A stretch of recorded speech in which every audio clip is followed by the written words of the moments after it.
And now, ladies and gentlemen, let's meet today's starting lineups. First, for the visitors from Coker College. Leading off play in center field, number 4, Grant Thompson. Batting second, third baseman, number 6, Chase Bruno. Batting third, first baseman, number 25, Larry McCabe. Batting cleanup, left fielder, number 8, Riley Hall. Batting fifth, the shortstop, number 2, Casey Demko. Batting sixth, the catcher, number 27, R.J. Ball. Batting seventh, designated hitter, number 32, Gavin Matthews. Batting eighth, right fielder, number 12, Matt Swiderski. And batting ninth, second baseman, number 3, Blake Librand. The starting pitcher for the Cobras. Hello once again, everybody, and welcome to the Silver Diamond Baseball Complex as we get set for first pitch, final series of 2019. Carson-Newman is in the SAC tournament, just deciding where they will be slotted for next Thursday's festivities inside of Smoky Stadium. Glad you're spending some time with us here on this Saturday. Carson-Newman and Coker squaring off. Carson-Newman has won 9 of the 13 all-time meetings. Eagles have won every series but one during that time. And the Eagles here on Senior Day are ready to lock and load. Greg Valentine, the 6'4", 210-pound senior from Knoxville, gets the ball from Coach Tom Griffin. This is his 15th appearance of the year. He's one of the best in the league as well. 8-2 overall record this season with a 3.44 earned run average on the year. 49 degrees, cloudy skies, and 11-mile-per-hour winds here on a chilly Saturday afternoon here by the creek as we're ready for first pitch. And it'll be Grant Thompson to start us off here for the Coker Cobras. Thompson on the season, .325 batter, no homers, 19 RBIs, a left-hand hitter, and we're ready for baseball here on this Saturday afternoon. Valentine kicks and fires, and we are underway with a first pitch fastball for a strike right down Broadway at 1 p.m. Thompson hits from the left side, slightly open stance. Silva has stepped in on the grass at third. The pitch stays downstairs this time. The count's 1 ball and 1 strike. Valentine coming off of the best outing of his career. 8 innings of 12 strikeout baseball at Queens last Friday. Gave up a run on 5 hits. The 1-1. Swinging a high hopper. Racing back is Silva. It's over his head. Gloved by Genter on the outfield grass. Nobody covering second. The center fielder Brown comes in to get there, and it's an infield single to start off this ball game. Honestly, if that ball is hitting the same spot and Silva's playing back, I don't think Silva is able to make that play regardless because that ball is hanging in the air for quite a while. So it's a leadoff single for Thompson on a ball that he just pounded off of the plate. And leadoff man aboard for a team that not really known to steal bases in Coker, as the right-hand hitting Chase Bruno stands in, and the first offering to him misses downstairs for ball 1. Bruno on the season in at .311, 17 RBIs. Thompson has 3 steals in 5 attempts. Coker has the second fewest stolen bases in the league, but they have stolen 8 over the last 5 games. 1-0 pitch, line drive foul, barely missing the first base coach on its way down in the right field corner. Counts even here at 1 ball and 1 strike. Carson-Newman defensively. Campbell, Brown, Griffin, left to right. Silva, Genter, Sharp, Roth, third to first, and Ethan Goforth, the nod behind the plate for Carson-Newman. Here in game 1 of this 3-game set. 1 ball and 1 strike to count. Valentine sighting the sign from the first base side of the rubber. He's ready. Checks over at Thompson. And will throw over in that direction to send him back with a headlong dive. Well, Coker enters this weekend 8th in the SAC standings. It was a team that was picked 10th in the preseason coaches poll. Not high expectations for Luke Harrigan's crew. But they're sitting in 8th right now. 1 ball, 1 strike to count. Valentine checking first and pitching, and a little roller through the hole on the right side of the infield for a base hit. Griffin was playing shallow in a pair of seeing eye singles. Has Coker with runners at first and second base with nobody out. That ball is not hit very hard, but it found a seam on the right side of the infield, and now Valentine will have to go to work on the top power hitter for Coker. For a team overall that has just 3 players that have hit home runs this season, Larry McCabe will stand in. He has 6 homers in SAC play of his 8 this season. 27 of his 49 hits have gone for extra bases, the left-hand hitter. 2 on, nobody out. The first pitch is just above the belt, but in there for a called strike. McCabe with a very interesting batting stance here in the top of the first. He's listed at 6'5", but has a very wide stance and kind of hunches down with an awkward cock of the bat. The 0-1. Swinging a ground ball that bounces off the mound. It's gobbled up by Genter. Scoops to second for 1. Over to first base. That's in time for a double play. 6-4-3, and that's a big one there for Valentine.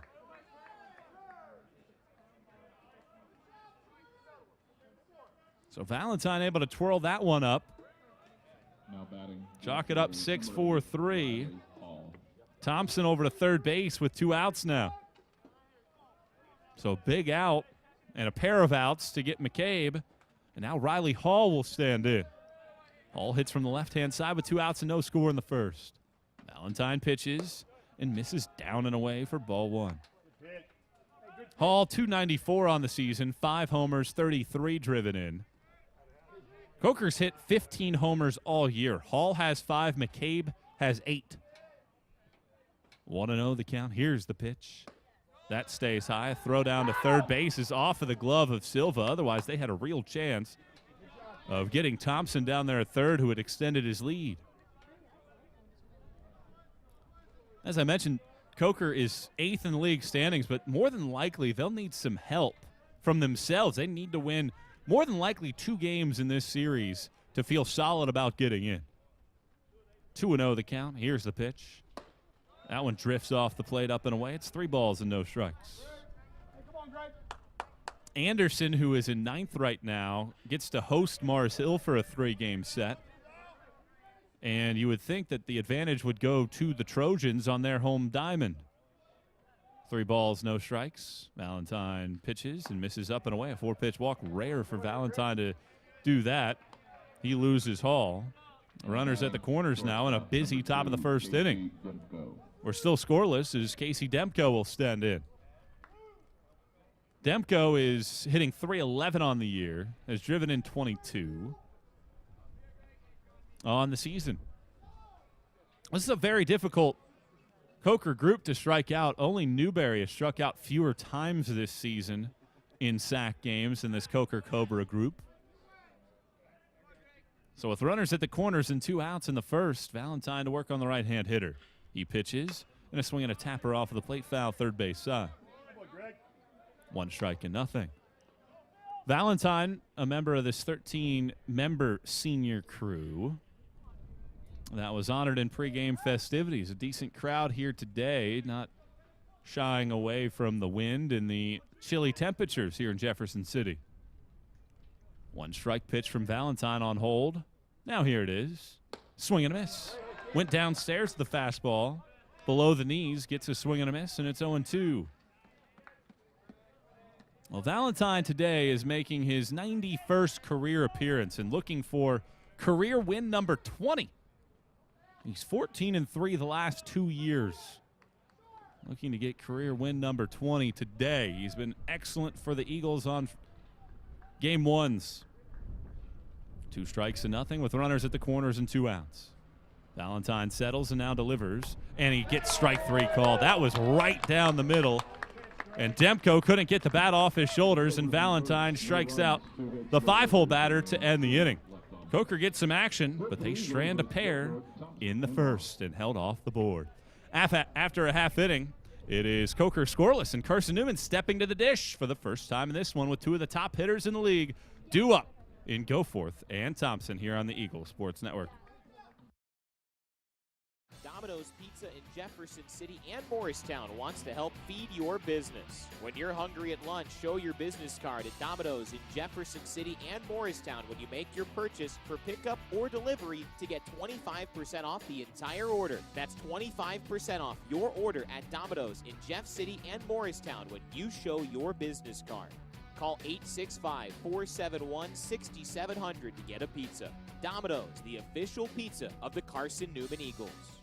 Insurance, it's about people, not things. It's about security. It's about confidence. It's about relationships. It's about trust. It's about you. As a local independent agent, Bible Insurance Agency can design an insurance program that's just right for you and your family. Give the people you love safe, sound, secure protection from Auto Owners Insurance. Call Bible Insurance Agency 423-586-4320 or go by 1600 East Andrew Johnson Highway in Morristown.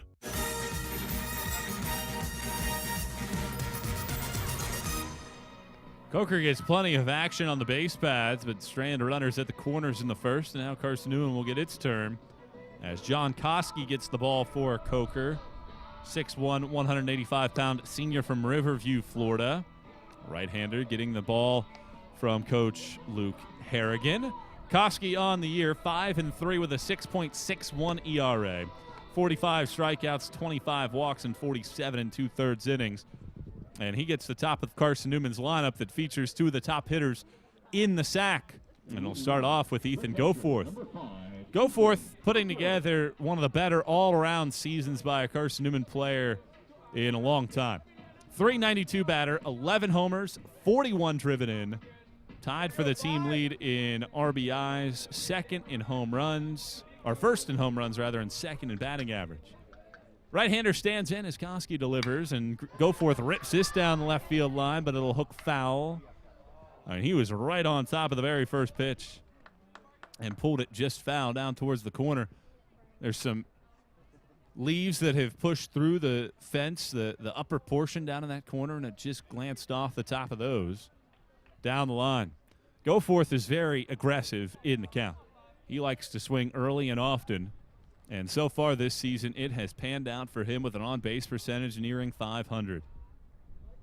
1 strike and nothing as Koski works from the windup. The pitch is a slider that zips through the zone. Goforth lays off, and it's strike 2.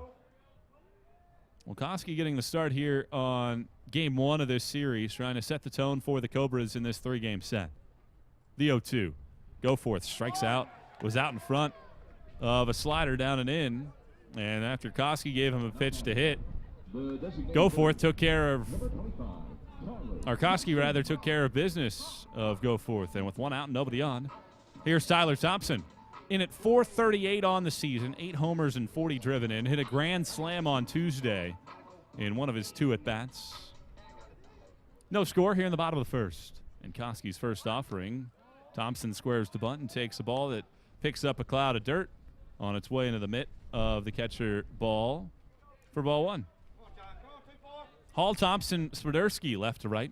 Bruno, Demko, Librand, and McCabe third to first as Koski misses low to make it 2-0. Well, Thompson's putting together a phenomenal season. His on-base percentage is north of .530. He gets on base as well as anybody else in the SAC. The 2-0 pitch now to Thompson is on the outside corner of the fastball for a strike. It's 2-1. Thompson in at that DH spot now for Carson-Newman. Eagles giving him some breathers out in center field for defensive purposes. The 2-1 to Thompson. Swinging a bouncing ball out to short. Charging forward Demko. Fields a letter high hop and throws out Thompson. And quickly the first 2 are retired here in the bottom of the first inning to bring Mike Roth to the plate. We're scoreless here at the bottom of the first inning. Expecting to play a doubleheader today, but with plenty of rain in the forecast throughout the rest of the day on this Easter weekend. 2 outs, nobody aboard for Roth now. .270 batter with 6 homers and 41 driven in. And Koski's first offering is up there, and it's a dipping slider out of the zone low and away for ball 1. Well, Koski getting the ball, and this has not been a very good Coker pitching staff throughout this season. The 1-0. There's a fastball down the middle for a strike. It's 1-1. But Coker is much better at home than they are on the road, so heavily slanted towards their lack of ability to take care of business on the road. The 1-1 is in there at the knees for a called strike. It's 1-2. The pitching staff's ERA jumps 3.5 runs on the road compared to at home. The 1-2. Swing and a miss. Roth could not lay off of a slider down and away, and Koski has that pitch working in the first. A pair of strikeouts, and the Eagles go quietly in 1-2-3 fashion in the bottom of inning number 1. We're scoreless after a frame as we step out for a breather here on the Eagles Sports Network. I'd rather be golfing. Floating in a pool doesn't sound too bad. I'm grilling. I'd even rather change a flat tire. These are all things I would rather be doing right now than blowing insulation into my attic. But hey, I'm almost finished, and it'll help me save money on my electric bill. Money for my next round of golf. Save energy and money at togetherwesave.com. Savings for Eagle fans just like you from AEC, your Touchstone Energy Cooperative. Dorm food got you down? Need a home-cooked meal? Then Lisa's Country Kitchen is for you. Lisa's Country Kitchen has been feeding Carson-Newman students for 15 years. Lisa's has a family-friendly atmosphere all day long, from the morning with her $2.99 breakfast specials to dinner with Lisa's fresh, never-frozen steaks. Carson-Newman students get a 10% discount with their student ID. Lisa's Country Kitchen on Route 92 off Old Andrew Johnson Highway. The best food for the best prices.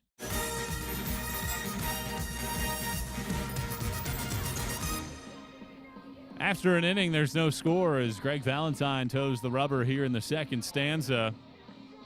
It'll be 6, 7, and 8 due up for the Cobras. R.J. Ball will lead things off for Coker, the right-handed hitting catcher. 250 batter on the year. He's gone yard twice with 26 RBIs. And he'll dig in, looking to do what Coker was able to do in the first, but maybe get a run. They got the first two aboard before a double play twirled up by Valentine, stymied the threat. And now Ball standing in. Valentine works from the stretch as the right-hander lifts the leg and pitches and dumps a breaking ball just above the zone for ball 1. Well, Carson-Newman has dominated Coker. They've won 5 in a row.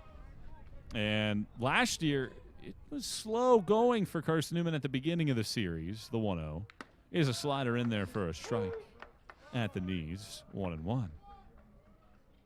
Carson-Newman trailed 3-0 after 7 innings, and then they went on a huge run, the 1-1, swinging a high pop. Back behind the mound, it is Roth making a call, and Mike Roth, not known for his defense, slides behind the mound and is there to make the running grab. Good play there by Mike Roth. Valentine would have had to matriculate down the bottom of the hill. And Roth is able to haul it in. And with 1 out and nobody on, it brings Gavin Matthews to the plate. No score here in the top of the second inning. Valentine stretches and pitches, and that drifts up and away for ball 1. Matthews, a .286 batter on the season. He's driven in 6. This is just his 12th start of the year. 1-0 pitch on the way. It's a line drive slicing foul down the third base line. Counts even at a ball and a strike. Matthews walks all the way out of the batter's box and promptly gets back in there with no batting gloves in that open stance. A lot of open stances here for Coker in this game so far. 1 ball, 1 strike, 1 out. Here's the pitch, and that misses downstairs. It's 2-1. Well, after Carson-Newman fell behind 3-0, Eagles had to come back to win that first game in 10 innings, 7-3. They scored 3 in the 8th and 4 in the 10th to win game 1 of the series. The 2-1. Swinging a line drive, crushed to deep right center field. Griffin going back. He's all the way back at the wall, and it is out of here. A team that does not hit home runs has gone yard. The first of the year for Matthews puts Coker on top 1-0.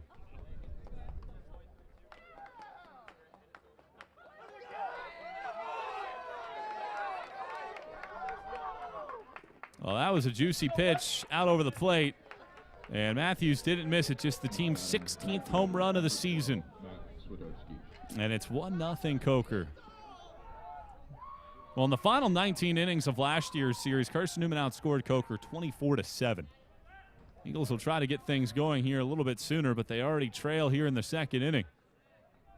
And now here's Matt Swiderski, hitting with 1 out, nobody aboard, .262 hitter on the year.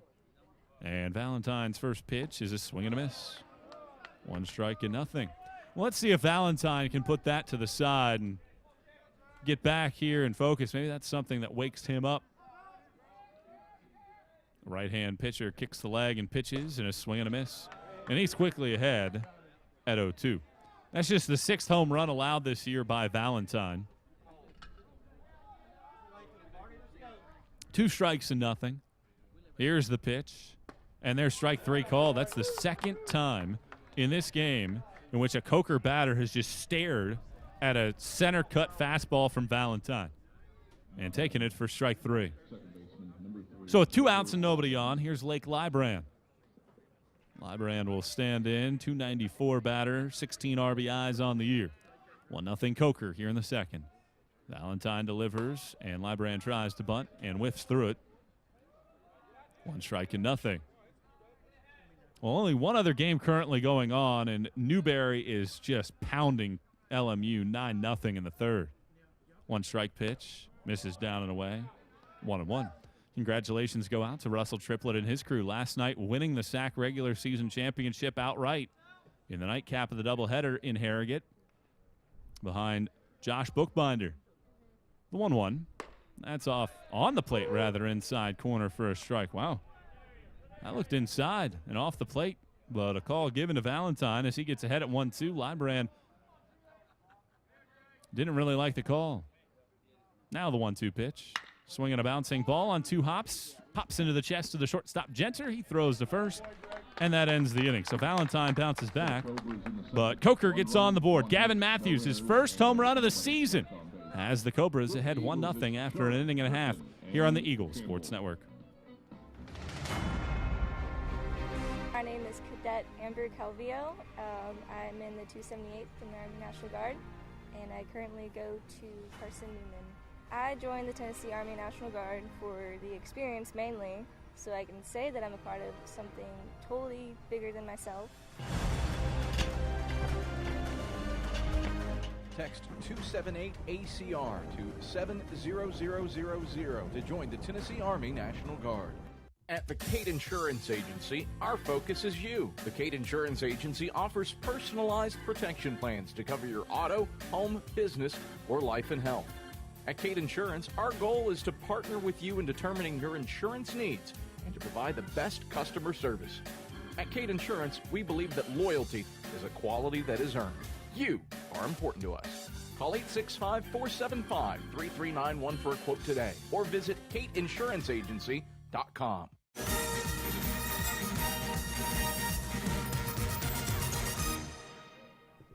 Bottom of the 2nd inning, no score for Carson-Newman yet after Coker able to put the first run on the board on Gavin Matthews' home run here in the top of the 2nd inning. A 1-out bomb to right center field as Coker ahead 1-0.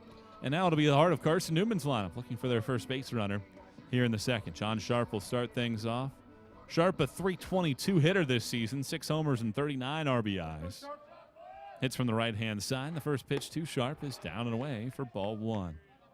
Senior right-hand hitter, putting together a quality campaign.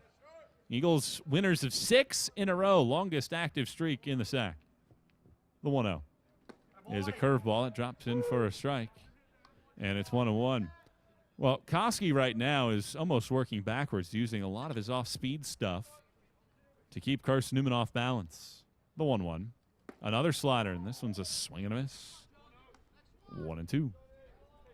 Well, Koski 5-3 on the season, but he really struggles on the road this year. Almost 4 runs higher is his ERA, nearing 8 on the road. The 1-2. Went to the slider again. This one bounced up there, down and in. Even the count at 2-2. 6 of his 10 outings this year featured at least 3 earned runs. So he'll give up some runs. The 2-2. That's off the plate on a fastball up and away. 3-2. Eagles looking for their first base runner, and Sharp, who has drawn all of 6 walks this year. The 3-2. And he takes downstairs for ball 4. Well, Sharp almost never draws a walk. I mean, 6 in 35 games this season. That's once every 2 weeks with the way that the schedule plays out, but he draws one here, and now Jordan Griffin will stand in. Griffin, a .299 batter. He's starting to get hot. 8 homers and 31 driven in, and he's hit safely in each of his last 6 ball games. The first pitch to Griffin, a bunt shown, but he takes a slider on the inside corner for strike 1. Well, Sharp actually has more steals than he has walks. He's stolen 7 bags in 8 tries. And that's a part of his game last year that was almost non-existent. 1 strike and nothing with the Eagles behind 1-0 in the second. The pitch. Griffin takes a slider again on the inner half. And he's fallen behind now at 0-2. Let's see if Carson-Newman can respond after Matthews' home run in the top half of this inning. Throw over to first. Sharp back safely. Carson-Newman will steal. Last year, in fact, Carson-Newman had 7 stolen bases against Coker. 2-strike pitch. Swing and a miss. Down and away. Looked like something slightly off speed, and Griffin punches out, and that's 3 strikeouts now for Koski. And with 1 out and a runner at first base, it's Brendan Campbell stepping to the plate. Campbell on the season, .229 batter with a homer and 14 driven in. The senior from Yardley, Pennsylvania, hits on the left-hand side with Sharp at first base. So right-hand pitcher on left-hand batter now.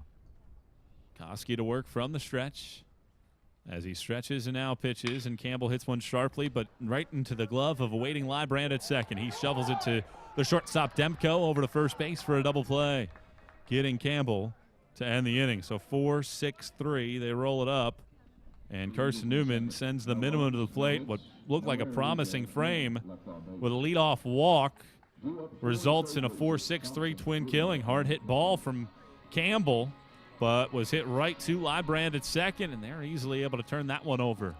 2 innings in the books. Carson-Newman trails Coker 1-0. At InterDigital, we strive to be a leading provider of cutting-edge digital and marketing solutions. At InterDigital, we want to help our clients find success. Our team of technology gurus work together to ensure InterDigital continues to progress forward as technology advances. At InterDigital, we make technology work for you. Visit interdigital.com for IT support, web development, virtual tours, graphic design, internet marketing, mobile app, and film production services. InterDigital, laser focused on your success.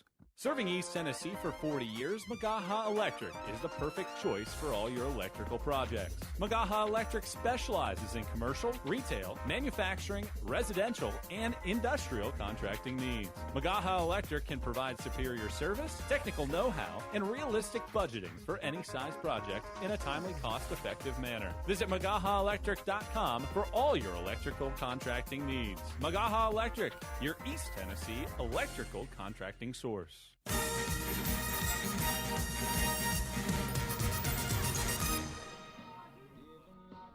Gavin Matthews' first home run of the season in the second has Coker on top. 1-0 as the Cobras step to the plate here in the third. Grant Thompson will start things off. Infield single his first time up. The top of the order here for Coker as he swings and hits this one on one short hop out to the shortstop Genter. Shuffles to his left, scoops it up around the kneecaps, and throws over to first base, getting Thompson. 1 pitch, 1 out here in the third. Routine play for Genter.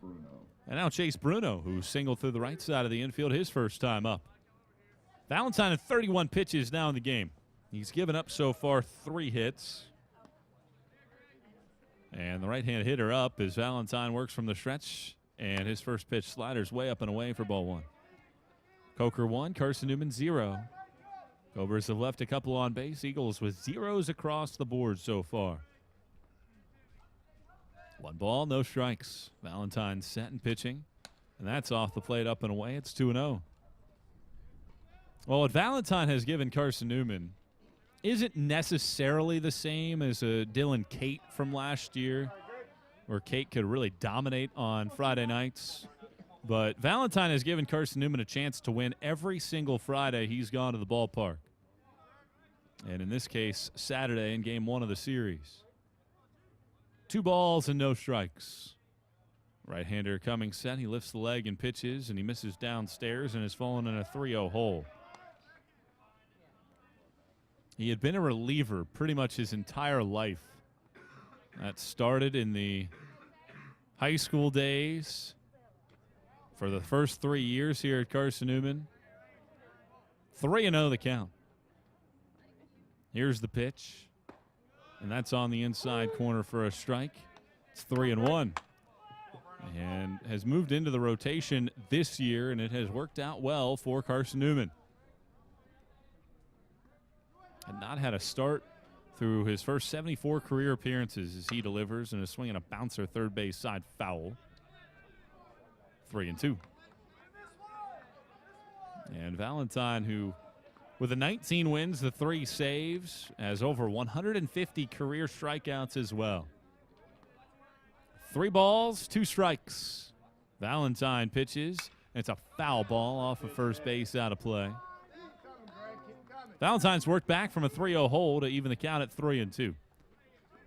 1 out, nobody aboard here in the third. Carson-Newman behind Coker, 1-0 in the first of this twin bill here on this Saturday. Now the payoff pitch from Valentine. That's off the plate. Missed with a slider down and away. And Valentine has issued his second walk.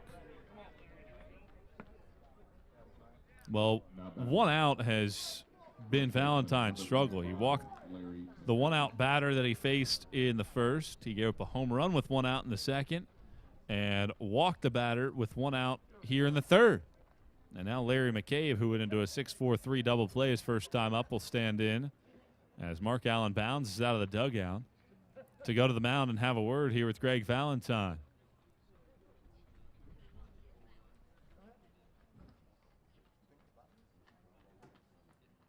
Well, as I mentioned, Newberry winning last night, sealing a conference regular season crown. They're ranked 3rd in the country right now.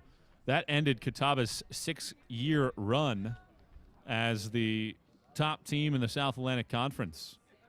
Indians don't have any more conference games left in the year, and they'll enter the conference tournament next weekend looking to get back on top of the league. But Catawba does certainly look like they're in a pretty good spot to get into the NCAA regionals. Here, these two teams jockeying for position in the SAC standings. McCabe at the plate with Coker on top, 1-0 in the third. The first pitch. McCabe takes a strike on the inside corner at the knees. As he gets ahead, 0-1 does Valentine. McCabe with a short stick out there, open stance, hunches over. As Valentine's ready with the 1 strike offering. Here it is. That's off the plate on a fastball. He throws down to first base. And back safely is Bruno. 1 ball, 1 strike to count.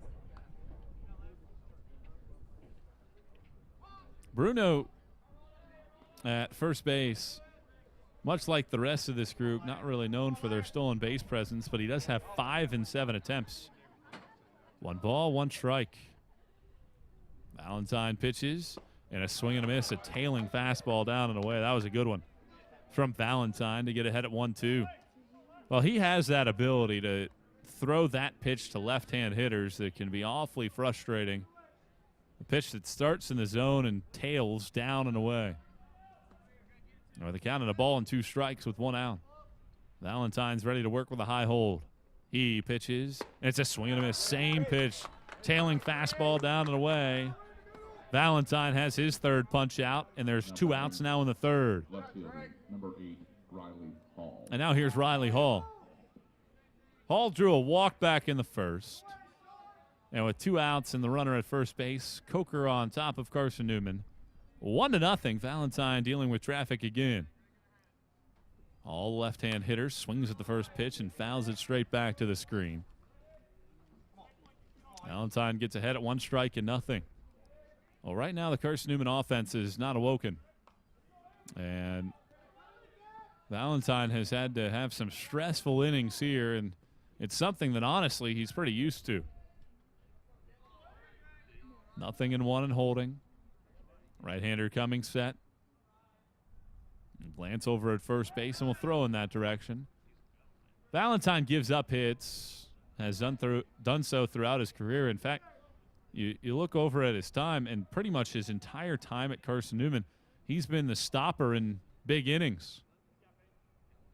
0-1 offering. Swinging a ground ball, pulled in the hole. Diving stop by Sharp. Pops to his feet on the outfield grass. Throws to first. And that's in time for the out. What an excellent play there by John Sharp, ringing the bell to end the third.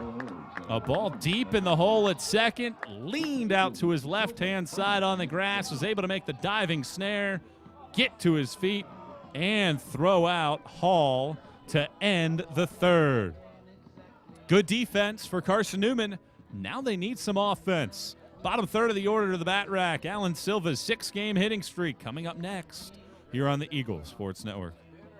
At the Kate Insurance Agency, our focus is you. The Kate Insurance Agency offers personalized protection plans to cover your auto, home, business, or life and health. At Kate Insurance, our goal is to partner with you in determining your insurance needs and to provide the best customer service. At Kate Insurance, we believe that loyalty is a quality that is earned. You are important to us. Call 865-475-3391 for a quote today or visit kateinsuranceagency.com. Meet Walter. Hey, Doc, got my prescription ready? Walter saves money at the pharmacy. Here you go, Walter. Oh, don't forget my Co-op Connections card. Saving money is easy with the Co-op Connections card. You can save up to 85% on prescriptions at over 60,000 pharmacies nationwide. Walter, your Co-op Connections card just saved you 40%. And best of all, it's free to Co-op members just like Walter and you. Eagle fans, get your Co-op Connections card free from AEC, your Touchstone Energy Cooperative.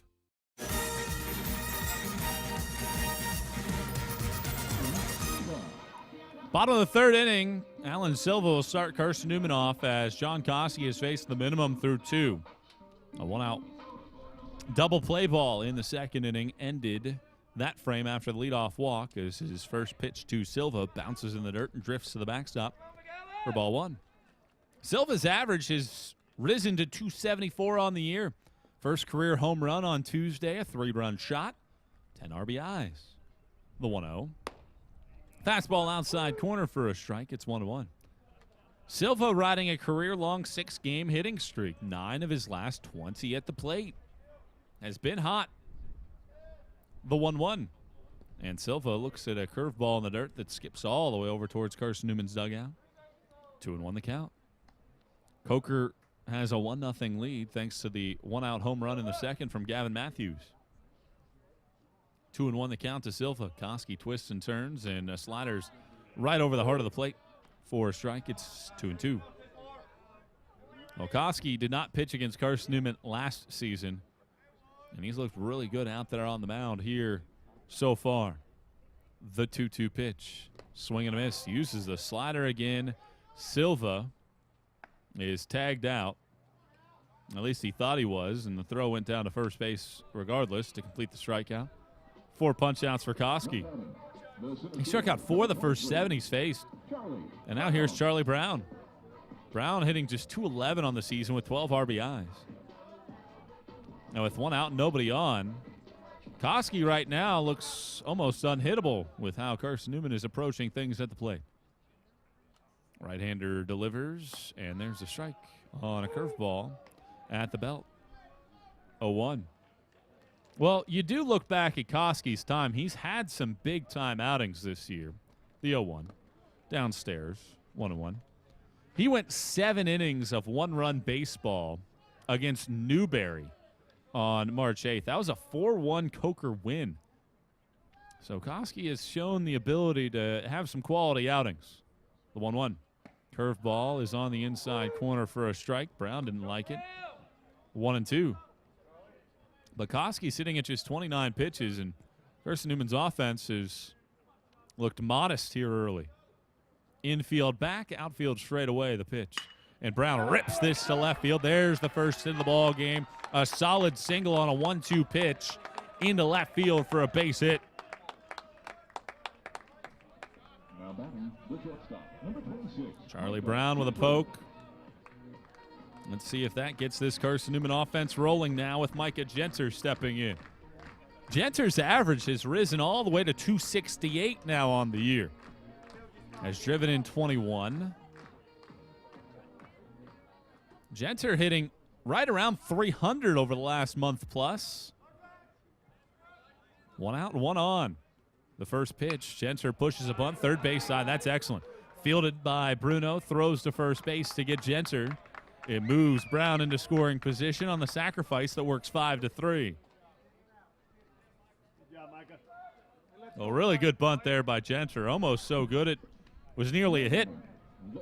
And now Ethan Goforth will stand in. Well, Goforth hit a ball in the first inning on the first pitch that he saw that banged off of the fence, just fouled down the left field line. He eventually struck out in that at bat. Let's see what he does here. 2 outs and a runner at second base. 1-0 Coker here in the third. Koski to work from the stretch here against Goforth. The pitch almost hit him. With a breaking ball up and in, and Goforth laid off. Nearly got hit on the left elbow. 1-0 the count. Let's see what Goforth has here in the bat. Has some room on the right side of the infield if he can utilize that side of the field with the second baseman Librand keeping Brown close. The 1-0. Swinging a bouncer off the plate backwards foul. Counts even here at 1 ball and 1 strike. I'm not sure where that caught Goforth, but I think it did get a piece of him on its way back to the backstop.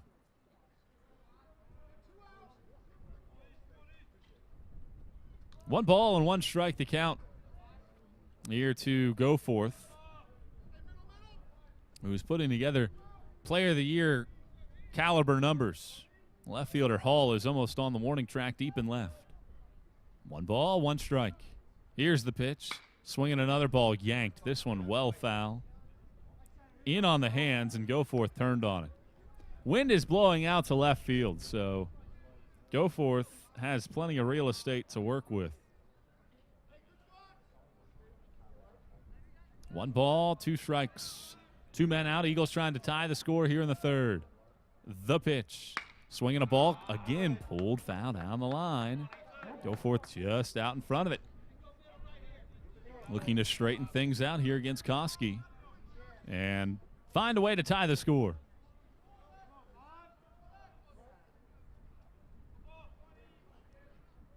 Runner out at second base and 2 outs. 1 ball, 2 strikes. Koski to the belt. He pitches, and that nearly hit Goforth in the noggin. Fastball high and tight, and Goforth was just able to bail out of the way at the right time as the count evens here at 2-2. Well, this is a great at-bat here by Goforth, one of the best of the game so far by Carson-Newman.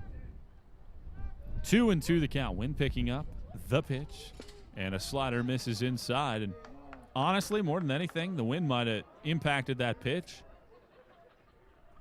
It just hovered on the inner half and never quite whipped back across as the count goes full. 6 pitches deep, 3-2. A throwback to second. They got Brown picked off, but he's just able to get back to the bag. Librand at second base had done so much to tease Brown, and the move was perfectly timed. Brown was inching off of the bag. The throw was high and to the right. Otherwise, Brown is picked off. 3-2 and holding. Here's the pitch. Swing and a miss. Goforth down, swinging again. He struck out twice so far. That's 5 strikeouts for Koski. And Carson-Newman's offense strands a man in scoring position in the third. Third of the game through the books. 1-0 Coker on top of Carson-Newman here on the Eagles Sports Network. My name is Cadet Amber Calvillo. I'm in the 278th in the Army National Guard, and I currently go to Carson-Newman. I joined the Tennessee Army National Guard for the experience mainly, so I can say that I'm a part of something totally bigger than myself. Text 278-ACR to 70000 to join the Tennessee Army National Guard. We select our insurance companies the same way you do, very carefully. When you work with us, you can count on receiving fast, courteous, and professional service and quality protection through Auto Owners Insurance. For a no-problem approach for your life, home, car, and business insurance needs, ask us about the No Problem Company, Auto Owners homeowners insurance. Call Bible Insurance Agency at 423-586-4320 or go by 1600 East Andrew Johnson Highway in Morristown, serving the Lakeway area's insurance needs since 1931.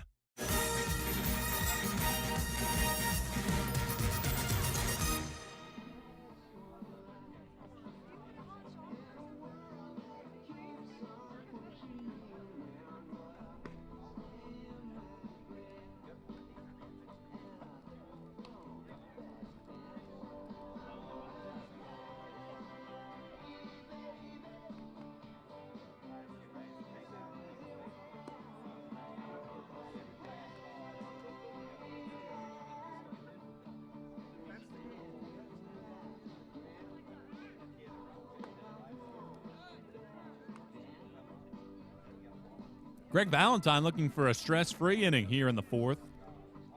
His team behind 1-0 thanks to a Gavin Matthews home run in the second inning. Valentine has dealt with base runners in all three frames so far. As Demko will lead off the fourth, the 5-hole batter. Hits from the right side as a strikeout in this one so far. Went down looking in the first. Valentine at 43 pitches, ready to work. He kicks the leg and pitches. Swinging a little squibber that skips over the glove of Valentine. Picked up by Genter. Throws to first, and he gets Demko. Well, that ball seemed to be trickling along the grass for an eternity. It hopped over the second base bag where Genter was there, the shortstop.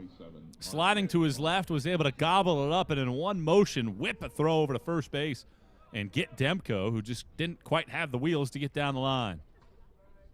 Now with one out and nobody on, here's R.J. Ball, who popped out his first time up. Valentine's first pitch stays high with a breaking pitch. Falling behind 1-0. Well, Carson-Newman's defense has been solid so far. It's been the offense that has struggled. The 1-0. Swinging a pop foul back to the screen. 1-1. Well, today's one of those weird days when you look at the forecast. Last few days we've been up into the 70s, even the 80s. Next few days, back into the 70s and the 80s. But today we're in the 40s.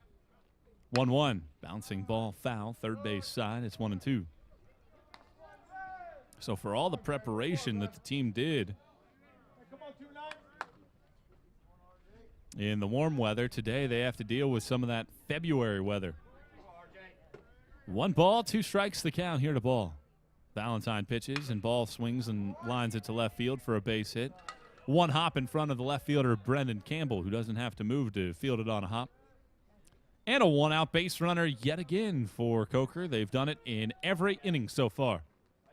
Now batting, designated hitter, number 32, Gavin Matthews. 4th hit of the day for Coker, as the Cobras lead it 1-0 thanks to the man stepping to the plate. Gavin Matthews, his first home run of the season. A sophomore from Hamilton, Ohio, and Baden High School. Righty on left-hand hitter. Checking the runner at first, the pitch. Foul ball, straight back. 1 strike and nothing. And Valentine will get a new baseball as well. Well, Carson-Newman entered the weekend as the 6th seed in the conference championships. In order to get up to the 5, they would need Wingate to get blasted by Queens. The 0-1 pitch on the way. Slider on the outside corner, missed, and it's 1-1. Goforth threw down to first base, and back safely was Ball.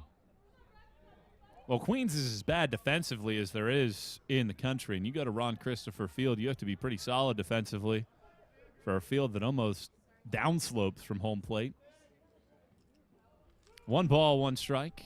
Check the runner over at first, and a throw in that direction. Back safely was Ball. So you would expect Carson-Newman to sit around this 6 slot here in this final weekend. Still plenty of things to be solved and a lot of tie-breaking scenarios. 1-1 pitch coming. Instead, it's on hold. Another throw to first and Ball back safely. Back-to-back throws to check on Ball, who has just 2 steals all year. Eagles trying to control the ground game.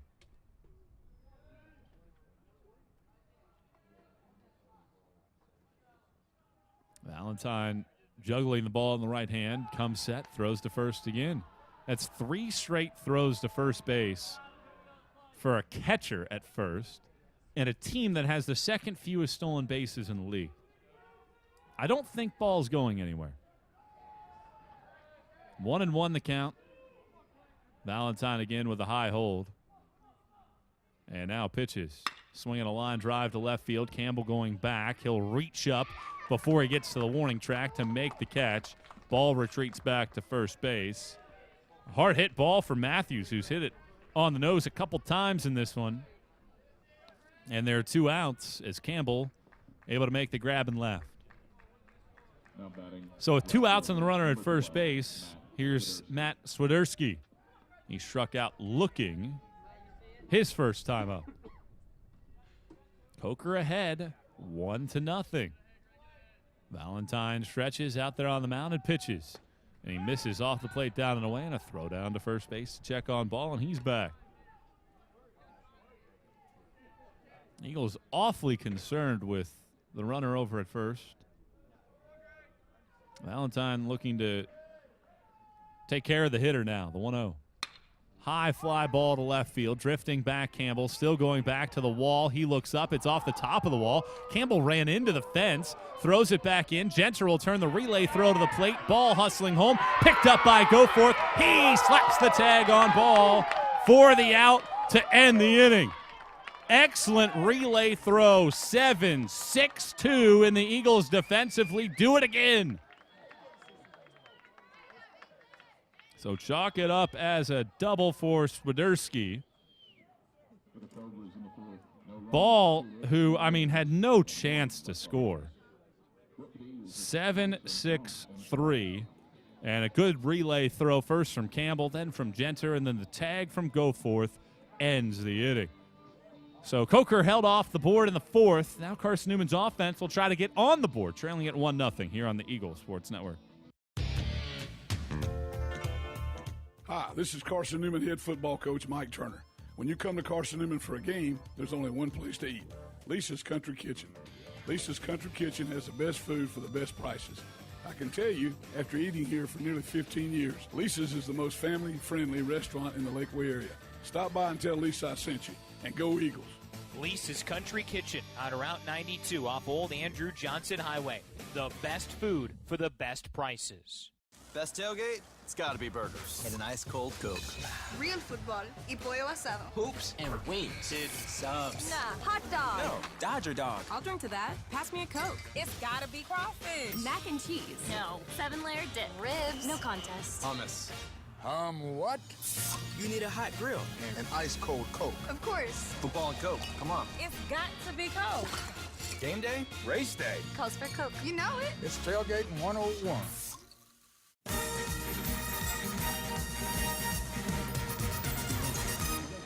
Carson-Newman's offense has been shut down by John Koski so far.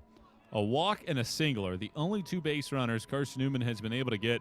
A walk in the second was extinguished after a double play, and Brown was stranded at second base in the 3rd. And Koski back to work here in the bottom of the 4th inning with his team holding a 1-0 lead. Tyler Thompson will start things off, grounded to short his first time up. Righty on right-hand batter, and the first pitch to Thompson is a high fastball for ball 1. Well, the Eagles just need a little bit of offense right now. With the way Valentine's throwing, the defense is taking care of business. Throwing out a runner at the plate to end the top half of this inning.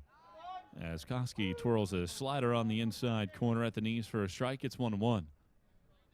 Well, the wind's blowing out to left, so Swiderski was greatly aided by the wind to get that ball to the wall. 1 ball and 1 strike to count. Koski turns it loose, and Thompson hits this in the air to deep left center field. This one's out of the ballpark. Tyler Thompson hits a home run for a 2nd straight game. It's his 9th of the year. He ties the team lead for RBIs and ties the score here in the 4th.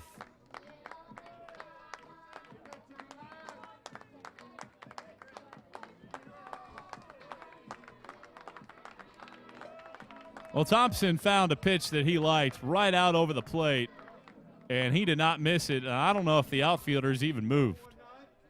It was out of the ballpark from the time it hit the bat, and Carson-Newman has tied this one up thanks to the long ball from the top hitter in the league. So now Mike Roth, who struck out swinging his first time up, and Koski delivers, and it stays up and away for ball one. Koski doesn't typically give up home runs. Has given up a total of 4 all year, and 2 came at Wingate in his worst outing of the season. The 1-0. That hits Roth up and in as he was trying to check his swing. It caught him underneath the left wrist, and Mike Roth is aboard. So Roth gets on base, and now John Sharp. Well, let's see if maybe the Eagles can turn this into a big inning. The home run from Thompson, Roth hit by a pitch, and now John Sharp, who drew a walk, his first time up. It's a 1-1 ball game now here in the 4th inning. Carson-Newman looking to extend its winning streak. It currently sits at 6, and it started with a win here at home against then 9th-ranked Newberry, the eventual SAC champs. First pitch to Sharp is a hopper, third base side. Backpedaling is the third baseman, Bruno. He picks it up, throws to second base, and Roth, hustling, is able to get in safely. That was a really, really challenging play for the third baseman, Bruno, who was in on the grass. And for a second, that ball looked like it was going foul. But Sharp popped it off of the plate, and it went behind the bag, in a really good play by Bruno to even collect it, and never had a chance to get Roth at second base.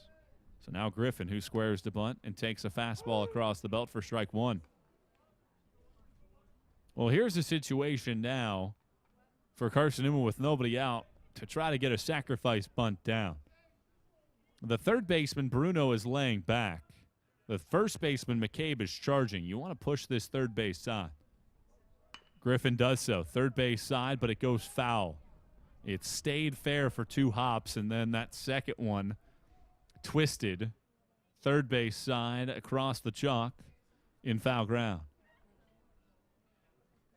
So it's 2 strikes to nothing now to Griffin. And now you wonder what the Eagles will do here in a 2 strikes to nothing hole.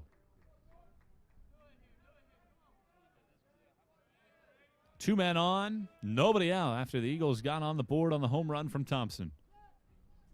Griffin squares the bunt again, pushes this one in the air, foul. Third base side, there's strike 3. As Griffin can't get down the bunt.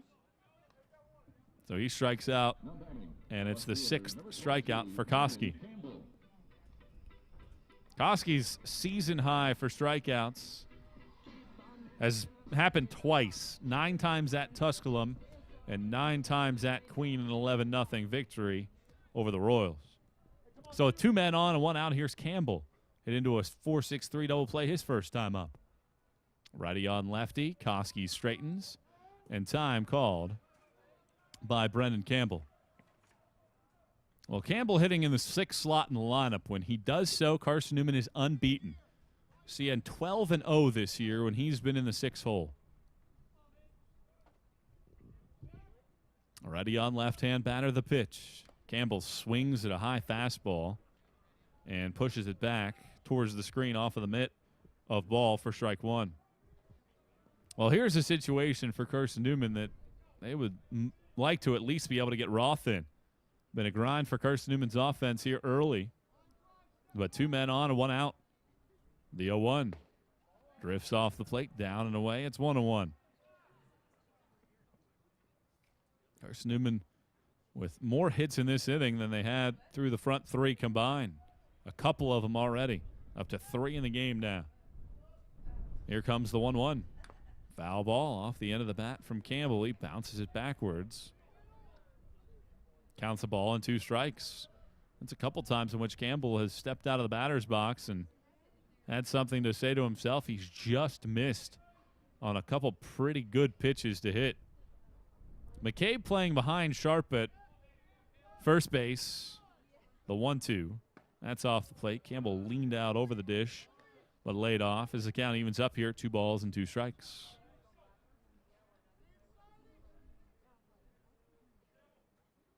Carson-Newman and Coker tied at 1 here in the bottom of the fourth with 1 out. Runners get their leads from first and second. The pitch. Campbell swings and misses. Slider down and in, and Koski has the strikeout pitch working right now. That is 7 strikeouts for Carson-Newman, and they just cannot put the ball in play. Number 1, Alan Silva.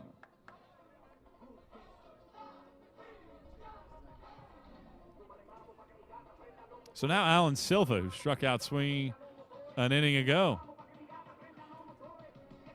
In a 1-1 ball game after the first 3 reach base. Back-to-back strikeouts. Koski delivers, and Silva pops one in the air. Back behind first. Hustling back McCabe. The second baseman, Librand, trying to make the play, and he dives to his right and grabs it. The wind playing a factor there, and it's hauled in by Librand to end the inning. And that nearly fell in and would have given Carson-Newman the lead, but instead, a good play by the second baseman hanging with it to end the frame. Eagles do tie it. Tyler Thompson's 9th home run of the season has Carson-Newman equal with Coker. It's a 1-1 ball game here on the Eagle Sports Network. Domino's Pizza in Jefferson City and Morristown wants to help feed your business. When you're hungry at lunch, show your business card at Domino's in Jefferson City and Morristown when you make your purchase for pickup or delivery to get 25% off the entire order. That's 25% off your order at Domino's in Jeff City and Morristown when you show your business card. Call 865-471-6700 to get a pizza. Domino's, the official pizza of the Carson-Newman Eagles. Insurance, it's about people, not things. It's about security. It's about confidence. It's about relationships. It's about trust. It's about you. As a local independent agent, Bible Insurance Agency can design an insurance program that's just right for you and your family. Give the people you love safe, sound, secure protection from Auto Owners Insurance. Call Bible Insurance Agency 423-586-4320 or go by 1600 East Andrew Johnson Highway in Morristown.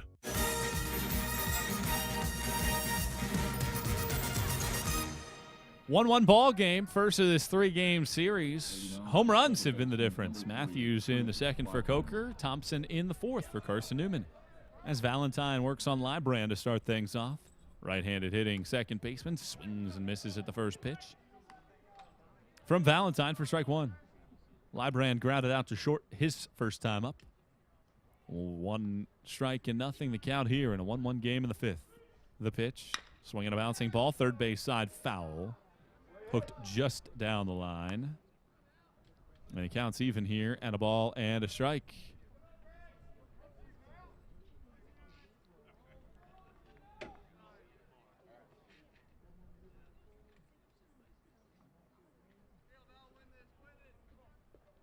Valentine's ready, the 0-2. Slider down and away. That moves the count to a ball and 2 strikes. Valentine sitting now at 56 pitches. Struck out 3 and walked 2 and given up 5 hits. The 1-2 pitch now on the way. That misses downstairs. Goforth tried to yank it back over the top of the kneecaps. Couldn't quite do so. As the count evens up here, 2 balls and 2 strikes. We're tied at 1 here in the 5th inning as Valentine has the sign from Goforth. The pitch, swinging a bouncer third base side. And Librand fouling off pitches now.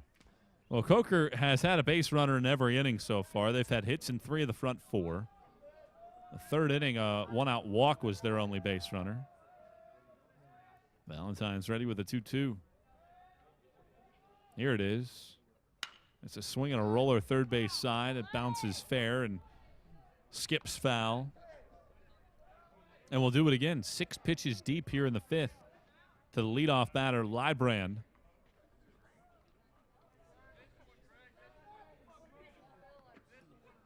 And the count holding here at 2 balls and 2 strikes.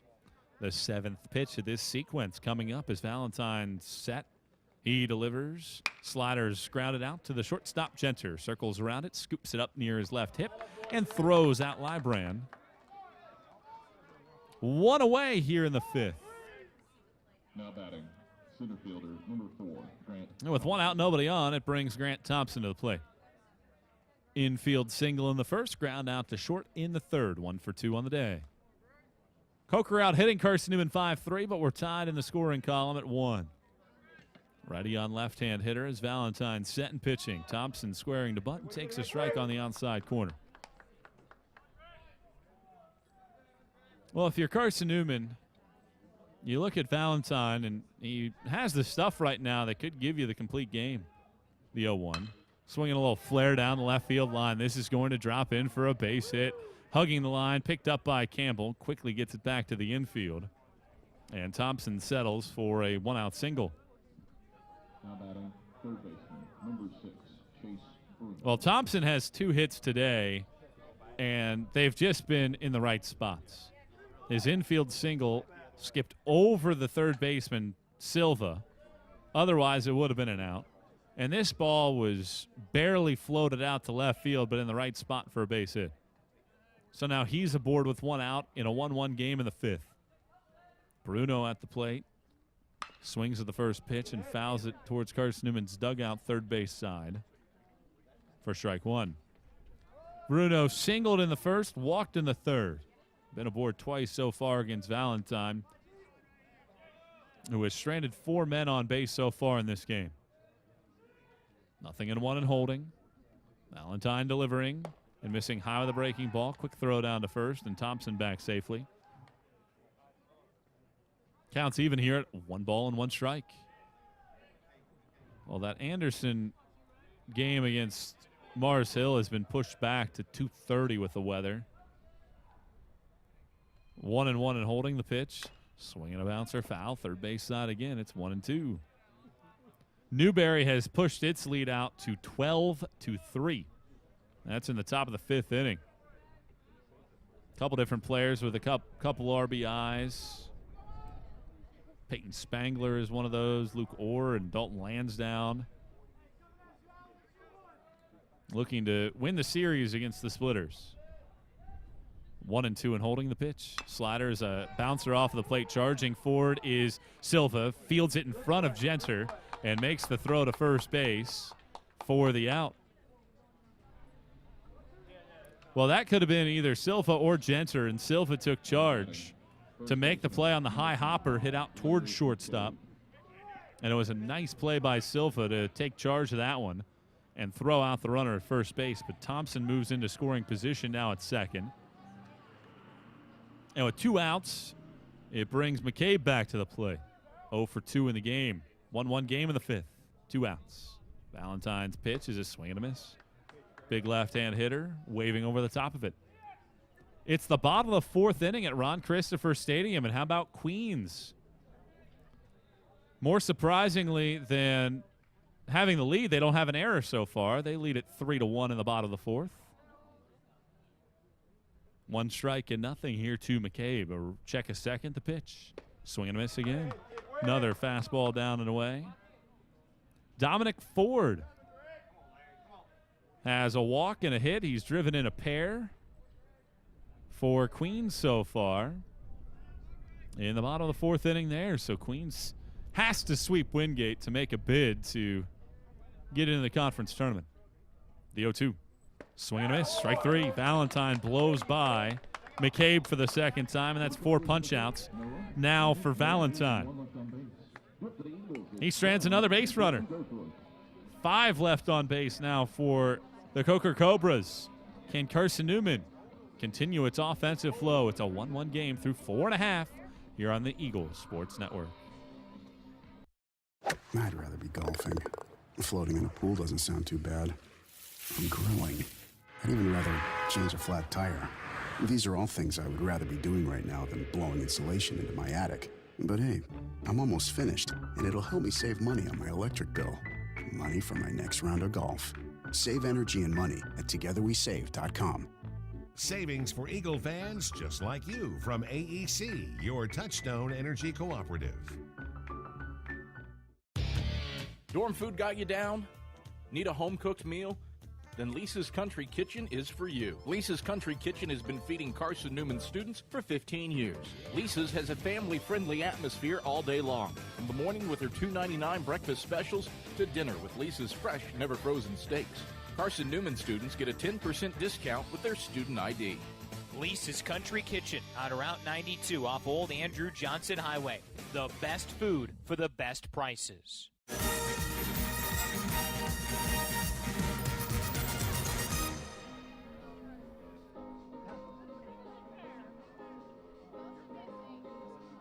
Charlie Brown leads off the bottom of the fifth inning for Carson-Newman in a 1-1 tally so far. Koski back to work, who's got 7 strikeouts in the game. Right-hander into his motion and delivering, and Brown takes a look at a fastball down and away for ball 1. Brown singled Carson-Newman's first hit of the game back in the third. And in a 1-1 contest, the right-hander delivers. And there's a fastball on the inside corner for a strike to even it up at 1-1. 1 ball, 1 strike to count here to Carson-Newman's 8-hole batter leading off the fifth. Koski delivers, and Brown takes a slider on the outside corner for a strike. It's 1-2. Brown, the sophomore, hitting just over 200 on the season. As Koski delivers the 1-2 pitch. And it's a slider that drops out of the zone low and away. It's 2 balls and 2 strikes. So those are the only 2 games LMU Newberry and Queens Wingate currently going on. The 2:30 Anderson, and then Lenore Ryan Tusculum get underway at 3. 2-2 count. Here's the pitch. Brown checks his swing, but it's strike 3 called. Well, Brown can't get the bat off his shoulders, and Carson-Newman's problem right now is strikeouts. Eagles are punching out at a very high clip. Very alarming as well here. Koski with 8 punch-outs. And with 1 out and nobody on here in the fifth, Micah Genter had a nice sacrifice bunt his first time up. Third baseman Bruno's already on the grass. And the first pitch to Genter's a fastball for a strike on the outside corner. 1 strike and nothing. Genter hitting from the right side as Koski delivers and misses down and away with a fastball, 1-1. Well, Koski has found a groove as well out there on the mound. He has started to find his rhythm here at the end of the season. The 1-1. Down and away. It's 2-1. Well, Coker's won 3 of its last 5, but you stretch that further back, they have lost 16 of their last 22. Swing and a miss from Genter. Down and away. It's 2-2. Coker won its first 2 series against Mars Hill and Queens. Since they've lost 9 of their last 12 against SAC foes. Here's the 2-2 pitch. And Genter takes strike 3 called. Slider on the inside corner. That's 9 punch-outs now for Koski. And the first 7 had been swinging. Last 2 now have been looking. And Ethan Goforth will stand in. He struck out a pair of times already in this game. He's hit the ball well in his at-bats, but they've all been pulled foul down towards the corner. First pitch from Koski, nearly hit Goforth again. A high fastball up and in. 1-0.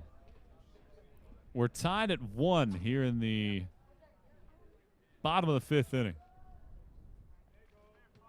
And now the right-hander delivers, and Goforth cues one back foul on a slider that he was out in front of. That levels the count up at a ball and a strike. 65 pitches now in the game for Koski, and 42 have been strikes, so he is finding his zone a whole lot here. And Carson-Newman's offense has not been able to get things going. 1 ball, 1 strike. Here's the pitch. Swinging a high pop-up. Back behind first. The wind will deal with this one. Librand is under it for now, and he's there to make the catch. And that ends the inning. Goforth now 0 for 3. And the inning comes quietly as Carson-Newman is retired in order for the second time in this game. It's a 1-1 ball game in game 1 of this 3-game set as we go to the 6th. Coker stepping to the plate with the heart of the order coming up against Valentine on the Eagle Sports Network. My name is Cadet Amber Calvillo. I'm in the 278th in the Army National Guard, and I currently go to Carson-Newman. I joined the Tennessee Army National Guard for the experience mainly, so I can say that I'm a part of something totally bigger than myself. Text 278-ACR to 70000 to join the Tennessee Army National Guard. At the Cade Insurance Agency, our focus is you. The Cade Insurance Agency offers personalized protection plans to cover your auto, home, business, or life and health. At Cade Insurance, our goal is to partner with you in determining your insurance needs and to provide the best customer service. At Cade Insurance, we believe that loyalty is a quality that is earned. You are important to us. Call 865-475-3391 for a quote today or visit CadeInsuranceAgency.com.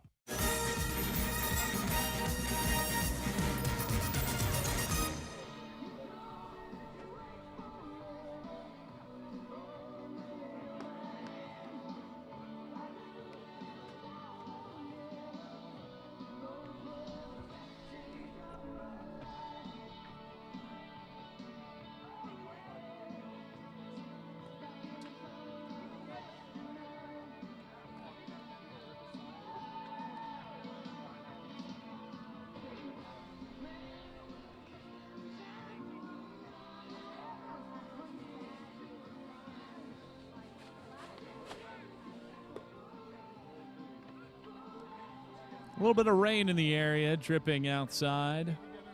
But 5 innings are in the books of a 1-1 contest so far.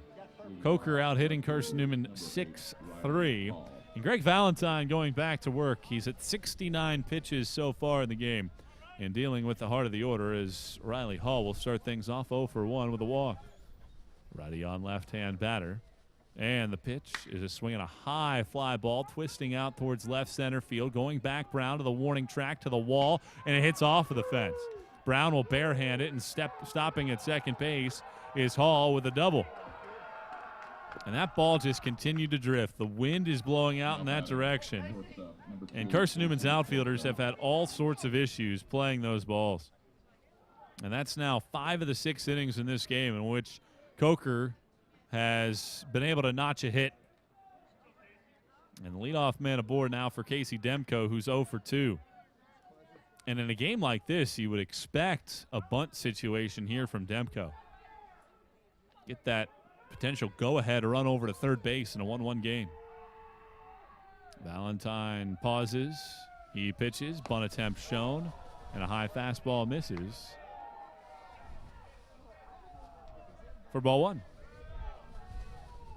Well, Coker has played small ball throughout the year. Don't hit a lot of home runs. Right-hander delivers. Demko pushes a bunt foul that'll get out of play here on top of the dugout third base side, even in the count at 1-1. It's a 1-1 score here. Matthews a 1-out home run in the second inning for Coker. Thompson a leadoff home run in the 4th inning for Carson-Newman. That's been the extent of the scoring despite each side having a chance here and there. 1 ball, 1 strike the count. Right-hand pitcher on right-hand batter. Valentine with a long look down. Roth is charging from first. Demko is squared, brings it back, now squares again. And Valentine will throw it back to second base. Genter had no idea where the ball was. I mean, he was going behind the runner, Hall, and Valentine threw it right to the bag, and Genter couldn't find it. Fortunately for the Eagles, Brown was playing shallow and is easily able to pick it up and ensure that Hall doesn't think about advancing. 1 strike and nothing to count. Here's the pitch from Valentine. Bunted right back to the mound, picked up by Valentine. He throws it to third, and he throws it down the line. In to score is Hall. Campbell to pick it up, running to second, and now hustling towards third base. Campbell gets it back up and in, and over to third base goes Demko. And what should have been an out, a good throw from Valentine gets the out at third. Instead, a run comes in, and over to third base goes Demko.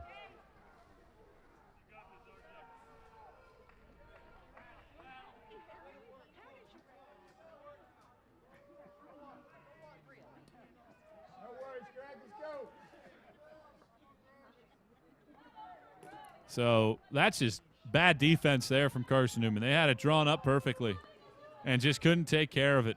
As now R.J. Ball stands in. Coker ahead 2-1. Swing and miss. Gets the slider. Does Valentine down and away.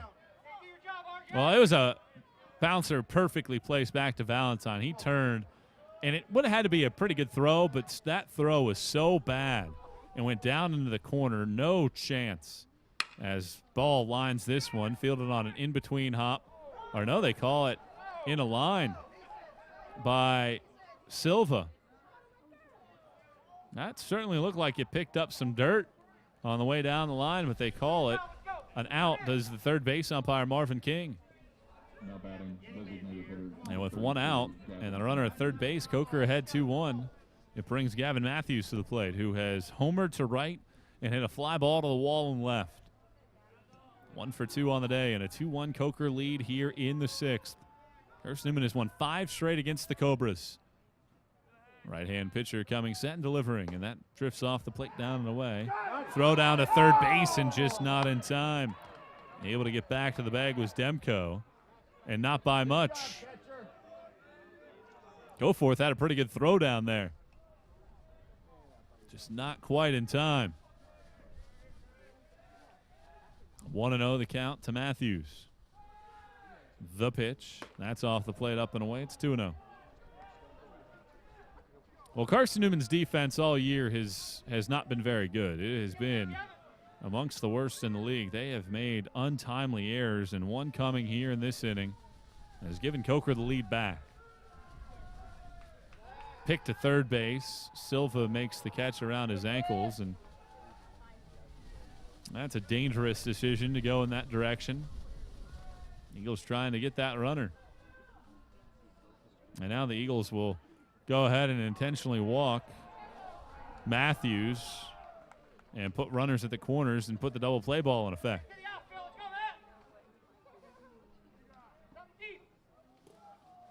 So now it brings Swiderski to the plate, who was struck out looking and doubled to left. Right fielder, number 12, Max Swiderski. Coker 2-1 with the lead right now, and Carson-Newman not swinging the bats well whatsoever right now. Let's see if Valentine could go for a punch out here. He has 4 of them so far. I would love to get an opportunity to get a strikeout here. Righty on left-hand batter. Here's the pitch. Bunt attempt. First base side is picked up by Valentino. Underhand to first. That's an out, but it's a squeeze bunt that works perfectly and gets Demko in from third base. 3-1 Coker. So 1-3 on the putout on a bunt on the squeeze. To second base goes Matthews. And a 2-run inning here that has been a byproduct of defense. 3-1 Coker now on top as Librand stands in, grounded to short twice. The first pitch is down and away. The runner takes off for third. Throw down by Goforth. Silva picks it up. Can't get the tag on. I mean, Matthews was in no man's land. And the Eagles couldn't throw him out.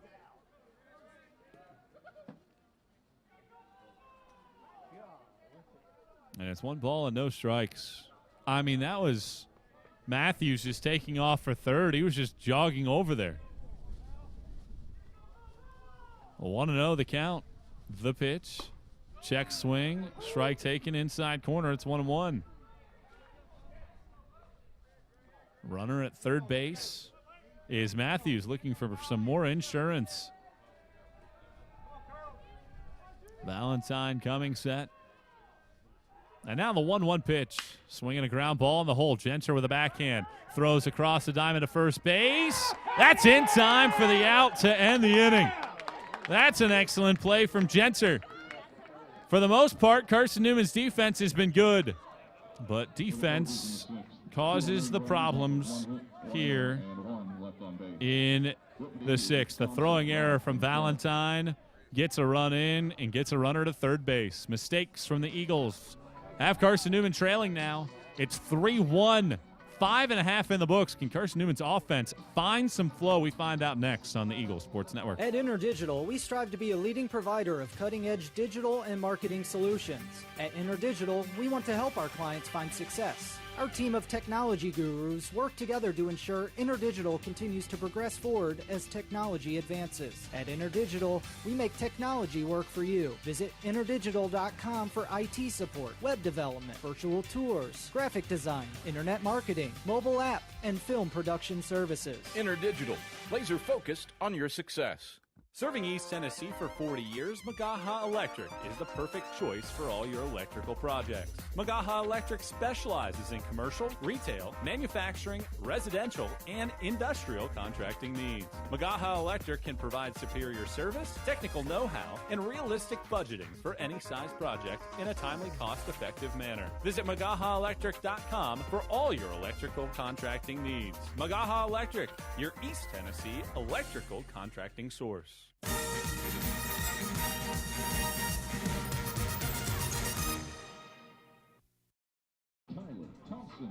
Carson-Newman trails Coker 3-1 in the first of this three-game series, final weekend of the year. And Tyler Thompson will start things off for Carson-Newman. He had a homer in the fourth, 1 for 2 on the day as the first pitch to Thompson, down and away from Koski. Well, Carson-Newman right now needs to get Koski out of the game. They got to find a way to get to this right-hander because he has been good. 9 strikeouts so far. The 1-0 is on the outside corner of the fastball. Thompson didn't like the call. Shakes his head, and the count's even at 1-1. That was not a very good call from the home plate umpire, Robert Dunnigan. The 1-1. Swing and a miss. Thompson now in a 1-2 hole.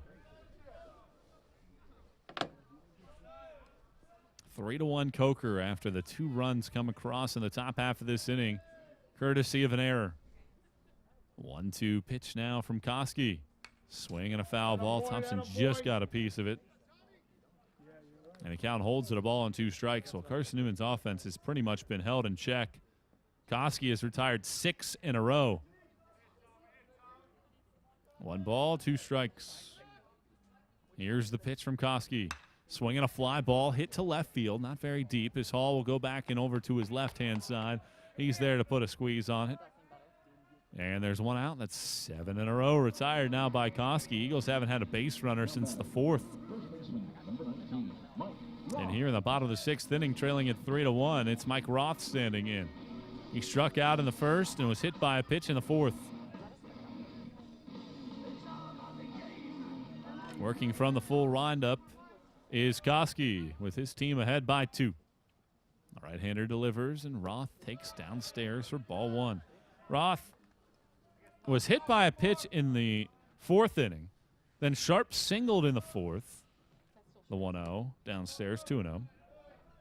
And that was with nobody out. And then Griffin trying to lay down a bunt, couldn't do so. Struck out. Campbell struck out, and a pop out to second end of the frame, and Carson-Newman couldn't get any more run support.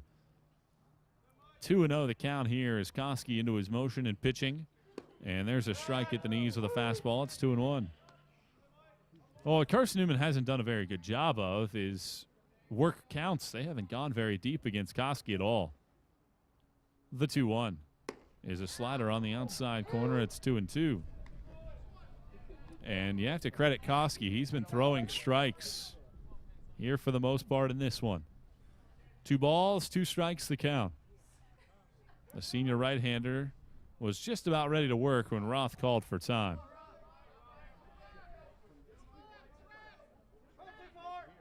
Two balls and 2 strikes with 1 out, nobody on in the 6th. The pitch. Roth gets a piece of it, skipping it off of the mask of ball back. And the count holds at 2-2. Carson-Newman and Coker have combined to go hitless with runners in scoring position so far in this game. The 2-2.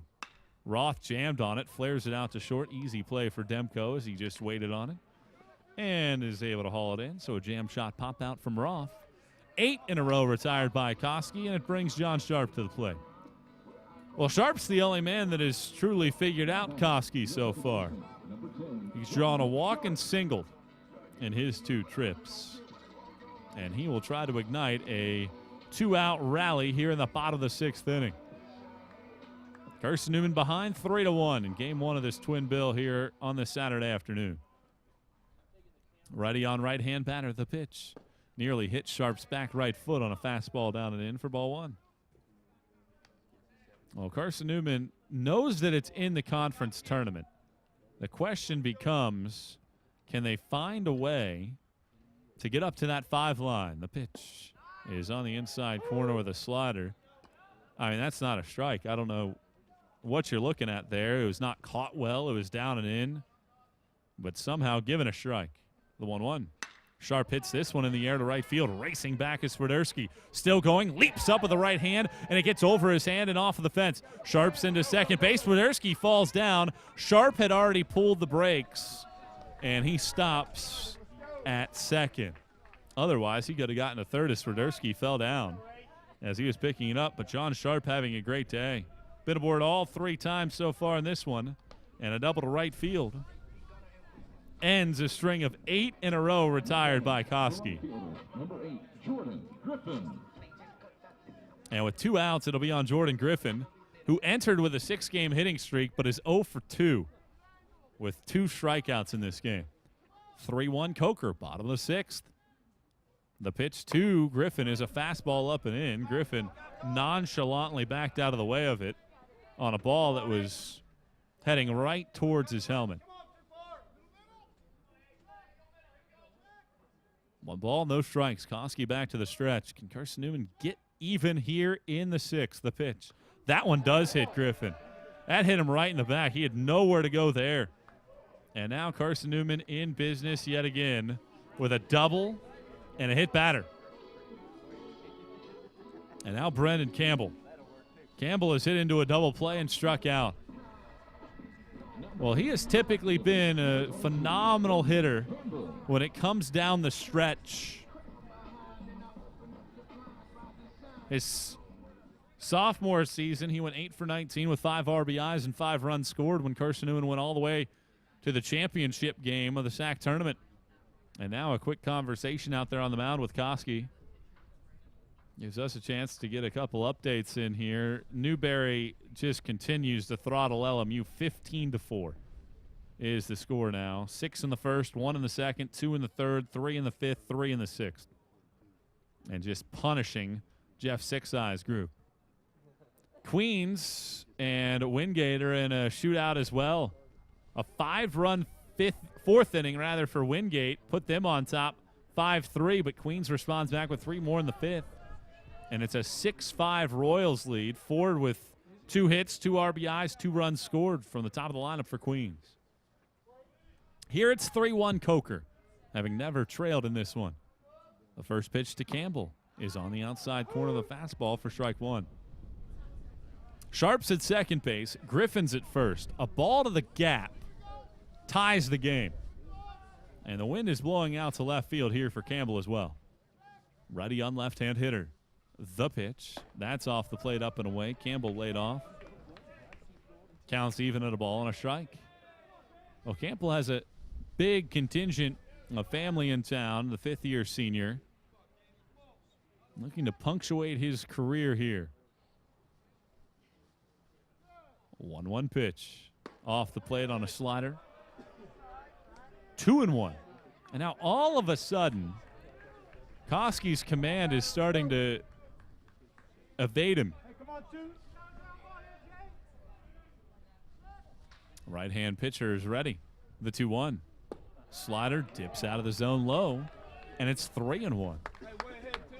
Well, this is not a very good pitching staff for Coker at all, and what Koski has given Coker has been fabulous, but there's not a ton in that bullpen, although there is Griffin Hollifield. 3-1 pitch. That's off the plate. It's ball 4, and the bases are loaded with 2 outs. Well, Koski had retired 8 in a row when John Sharp hit a 1-1 pitch over the hand of Swiderski in right field. Then the hit batter and a walk, and Coker is now starting to send a cavalry of players down to the bullpen. 5 different men are jostling down in that position, getting ready to get loose. And with the bases loaded and 2 outs, here's Alan Silva. He has a 6-game hitting streak working. And the first pitch to him is a slider at the knees for a called strike. It's 0-1. Well, now a gap shot could give Carson-Newman the lead for the first time. Koski from the windup, the 0-1. Way up and in on the fastball. It's 1-1.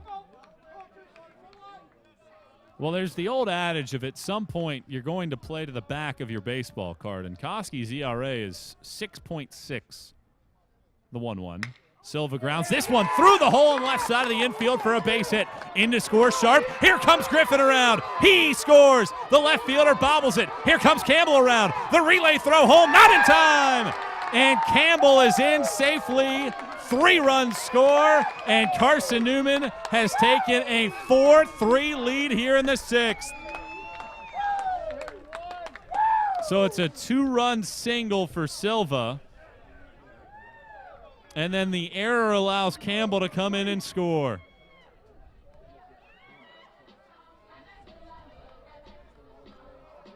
And allows Silva to get to second base. How about that?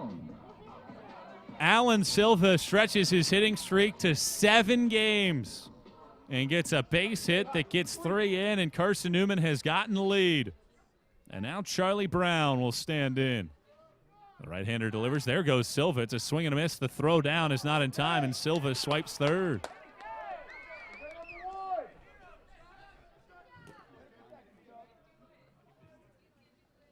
Well, Brown trying to protect Silva on the stolen base attempt. Hacked at a fastball up and in, so he gives up a strike. But it allows Silva to head over to third base.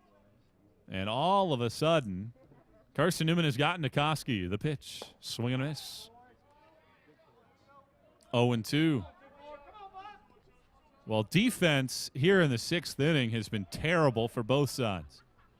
Valentine with a throwing error that allowed 1 run to score and allow a runner to get to third. Here comes Silva coming home. He's hustling to the plate, and he is out at the plate. Silva was trying to score and picked a great pitch to try to do so. And Silva just couldn't get there in time. That was a great tag from Ball as well. And that ends a very, very climactic inning. Eagles get 3 runs in 1 play and have their first lead of the series. 4-3 is the advantage thanks to Alan Silva's single to left and an error by Hall. Carson-Newman with a lead now. Let's see what Greg Valentine does in the 7th as we step out for a break on the Eagle Sports Network. Domino's Pizza in Jefferson City and Morristown. My name is Cadet Amber Calvillo. I'm in the 278th in the Army National Guard, and I currently go to Carson-Newman. I joined the Tennessee Army National Guard for the experience mainly, so I can say that I'm a part of something totally bigger than myself. Text 278-ACR to 70000 to join the Tennessee Army. Matt, money for my next round of golf. Save energy and money at togetherwesave.com. Savings for Eagle fans just like you from AEC, your Touchstone Energy Cooperative. Dorm food got you down? Need a home-cooked meal? Then Lisa's Country Kitchen is for you. Lisa's Country Kitchen has been feeding Carson-Newman students for 15 years. Lisa's has a family-friendly atmosphere all day long, from the morning with her $2.99 breakfast specials to dinner with Lisa's fresh, never-frozen steaks. Carson-Newman students get a 10% discount with their student ID. Lisa's Country Kitchen on Route 92 off Old Andrew Johnson Highway. The best food for the best prices.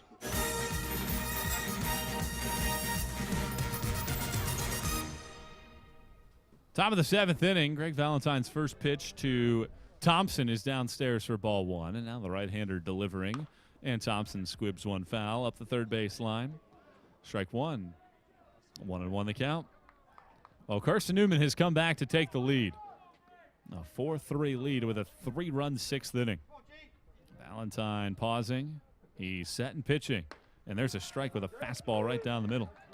And it's 1-2. Well, Valentine, 6 innings of 3-run baseball, only 1 earned run, 4 strikeouts, 3 walks. Here comes the 1-2 pitch. A foul ball. Thompson chased the pitch well out of the zone, but protecting with 2 strikes. Able to get it back to the screen. And the count holds at a ball and 2 strikes. Big hole in right center field. Thompson, or Brown rather, is playing very shallow in center for Thompson. 1 ball, 2 strikes, the pitch. Foul ball back into the left again. And we'll do it again at 1-2. Well, Valentine has dealt with base runners in every inning of this one. He would really like to have a very quick and easy frame here in the 7th. 1-2 the count. Here's the pitch. Foul ball into the Carson-Newman dugout, third base side. 87 pitches now for Valentine in this one. And Carson-Newman's bullpen has been silent throughout. Count holding at a ball and 2 strikes. 4-3. Carson-Newman's lead in the 7th. Once again, a 1-2. Another foul ball. All of these pitches have been off the plate away as well. And Thompson just slashing the bat out there and getting pieces. And now Carson-Newman's defense is moving in that direction. There are 5 players almost on the left side of the field. Sharp pretty much up the middle at second. 1-2 the count, the pitch. That's off the plate away.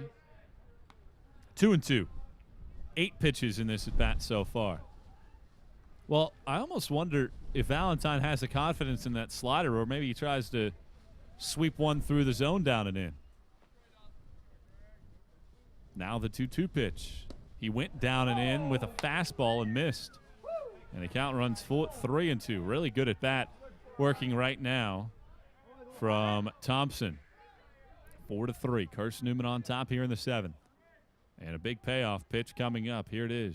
Ground ball back up the middle, and it sneaks through the middle. If Sharp doesn't adjust his positioning, he is there. As Brown falls down, the relay throw from Sharp is not in time, and Thompson with a hustle gets into second base on an excellent at-bat as well. Well, Charlie Brown slipped and fell out in right center field. He had a lot of ground to cover as well because he was over towards left center. And Thompson never took his foot off the gas and was able to get all the way over to second base. Well, it's the 8th hit of the game for Coker. And now here comes Chase Bruno, who's 1 for 2 with a walk. Eagles expecting a bunt, and Valentine will look back Thompson at second. Well, that's the tying run, standing in scoring position. Coker's 0 for 5 with runners in scoring position in this game. That's why Bruno's expected to lay down a bunt here in this spot. Righty on right-hand batter. Valentine delivers, and it's a bunt attempt, third base side. This is a good one. Silva has to pick it up, throw it to first base. Sharp covering in time for the out. So that's a 5-4 sacrifice bunt that gets Thompson over to third base. Now batting first baseman, number 25, Larry McCabe. And now Larry McCabe, who's hitless in 3 tries. And Nick Adkins has started to heat up, and it could very well be for a moment just like this. A left-on-left situation, because Adkins has been an absolute hammer against left-hand hitters this year. Valentine so far 6 1/3 innings, producing a quality start here for Carson-Newman. 4-3. Carson-Newman holds the lead here in the 7th. Let's see if they allow the senior to duel against this left-hand hitter.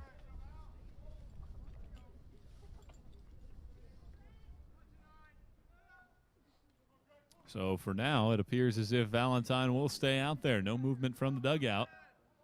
And indeed, it will be Greg Valentine against McCabe, who's 0 for 3 with 2 strikeouts. Righty on left-hand hitter.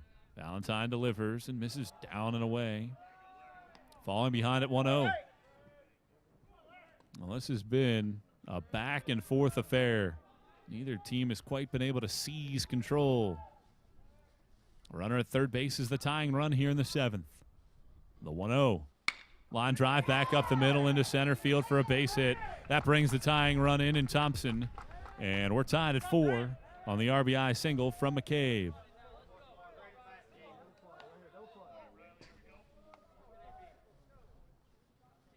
Well, the gamble for Carson-Newman didn't pay off, but honestly, at the end of the day, Valentine had made McCabe look really bad in his first 3 at-bats.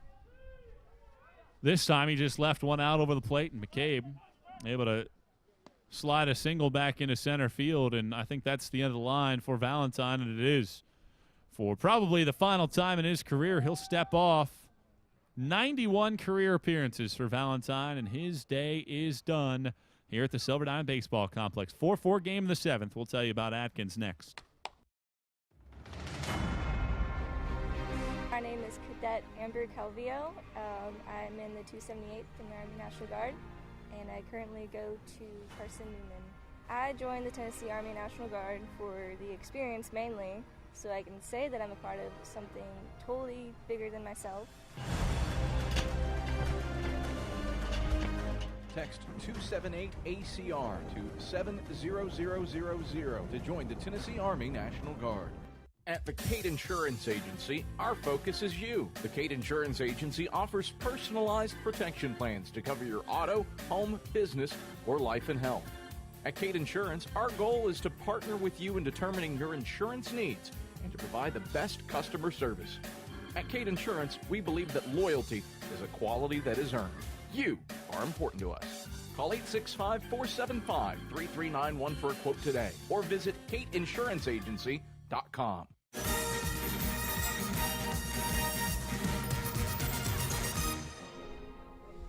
For the 21st time this season, 6'5", 218-pound left-hander Nick Adkins is on in relief.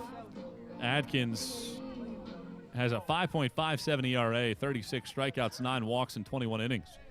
And he gets Riley Hall, who is 1 for 2 in the game, the left-hand hitter, in a 4-4 game. And Atkins' first pitch is a swing and a miss. Well, Atkins is as big of a bullet as Carson-Newman has to work with in that bullpen. And left-hander working here from the stretch, third base side. Left-hander's ready. He delivers, and there's a slider on the outside corner at the knees to get ahead. 0-2. Well, Grant Thompson led off this inning with a hustle double into the gap on a really, really good at bat. A sac bunt on RBI single. Nothing in 2 and holding here to Hall as Atkins delivers, and there's strike 3 called. No chance there for Hall, who never could quite get the bat off the shoulder, and that is a strikeout for Nick Atkins. A runner at first base, the responsibility of Valentine, who through 6 1/3 innings, struck out 4, walked 3, gave up 9 hits, and has allowed 4 runs on 2 earned runs. As Demko stands in 0 for 3 in the game. Adkins delivers, and a slider misses down and in, skips to the backstop, and that'll allow McCabe to head to second base. And he's the potential go-ahead run here in the 7th. That's a wild pitch.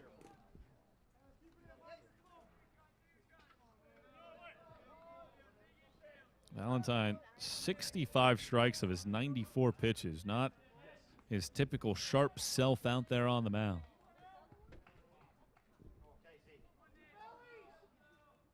One ball, no strikes with McCabe at second and 2 outs. Atkins is ready. He delivers in a swing and a ground ball back up the middle. To his right, sharp backhands on the outfield grass. Throws to first to get Demko and end the inning. But the Cobras have tied the score yet again. They refuse to go quietly. On the RBI single for McCabe, it's 4-4 at stretch time here on the Eagle Sports Network. At InterDigital, we strive to be a leading provider of cutting-edge digital and marketing solutions. At InterDigital, we want to help our clients find success. Our team of technology gurus work together to ensure InterDigital continues to progress forward as technology advances. At InterDigital, we make technology work for you. Visit interdigital.com for IT support, web development, virtual tours, graphic design, internet marketing, mobile app, and film production services. InterDigital, laser focused on your success. Serving East Tennessee for 40 years, Magaha Electric is the perfect choice for all your electrical projects. Magaha Electric specializes in commercial, retail, manufacturing, residential, and industrial contracting needs. Magaha Electric can provide superior service, technical know-how, and realistic budgeting for any size project in a timely, cost-effective manner. Visit MagahaElectric.com for all your electrical contracting needs. Magaha Electric, your East Tennessee electrical contracting source.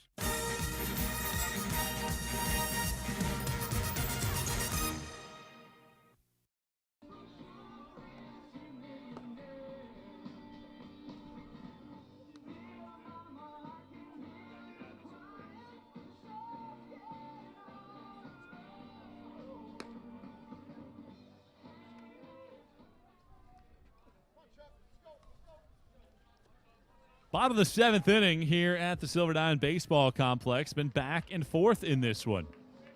Carson-Newman fell behind 1-0, tied it in the 4th at 1. Fell behind 3-1 in the 6th. Took the lead at 4-3 in the bottom half of that frame. And Thompson scoring on the McCabe single here in the 7th has tied it at 4. As Charlie Brown starts things off here in the last of the 7th inning. And he swings and misses on the first offering as he falls behind 0-1. Koski, the right-hander, delivers. Brown squaring to bunt, and Koski misses down and away on the slider. Well, Koski's at 94 pitches here in the game. Righty on right-hand batter. Here's the pitch, and it's a swing and a miss. It's 1-2. Well, that off-speed pitch has worked wonders for Koski, who has matched a season high in strikeouts with 9. 1 ball, 2 strikes here to Brown, the 8-hole batter. And here's the pitch. Swinging a high pop.